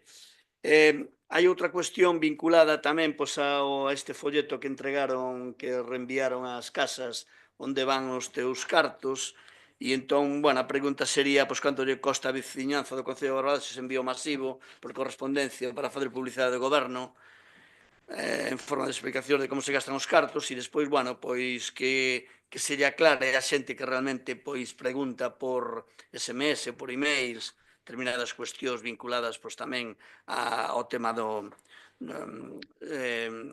da compostaxe e da recollida deste tipo de cuestións, que parece que non hai unha contestacións claras ao respecto.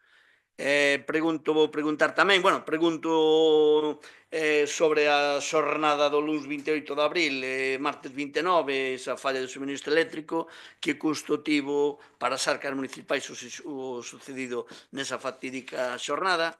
E despois, xa para finalizar, descoñezo se isto está arranxado, pero porque xa ten uns días a solicitude, e, bueno, apareceron pintadas na pista de skate con esvásticas, con Viva Vox, con PSOE corrupto, con non sei que cuantas milongas, e entón, bueno, solicitar que se faga o oportuno borrado e está decente esa pista de skate e se inicien as diligencias pertinentes para ver se se pode coñecer a autoría destas fechorías. Vale, nada máis, grazas. Moitas grazas. O Partido Popular, por favor. Nosotros coincidimos con las preguntas del BNG. ¿Cuánto costó la información de los folletos de transparencia que usted hizo llegar a cada vivienda? Si hubo alguna empresa que fue contratada para entregar esos folletos y quiénes fueron los que, bueno, si fue la empresa o fue personal del concello quien preparó ensobró esa información que llegó a cada una de las viviendas. Y eso ahora, no sé si nos lo va a contestar o contestar por escrito. Correcto. Máis? Alguna máis? Se hai máis cuestións. No. Vostedes van a explicar por escrito? Sí. A última non lle topei no texto. Sí. Rogos eu sí que teño, supoño que como a casi todos os que estamos aquí, que a vegetación está nos comendo. Entón, o antes que se poda, pois, xa o señor Padrón xa en varias ocasións que sempre insiste, pois, a verdade é que sí que cada vez faise máis necesario. Ora, a ver se para de chover un pouco e...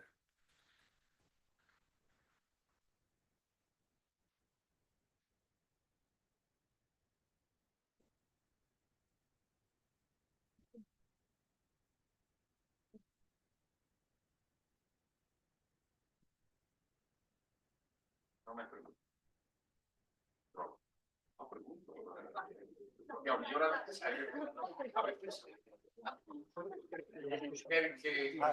No te enfades conmigo. No te enfades. Grazas a todos. No, que clarificar. Con eso está. Mira unha cousa, antes de que te vayas. Eu non teño pena. Había dito que eu que lle daba os colleros porque lle estaba vendendo cemento ao concello. Non sei o verde, que de brazo. Aí que é verdade, non te pregunto, No. Eso aparte pasa por pasa. Había posto na redes sociales. Hasta luego. Había posto Vamos a poner eso.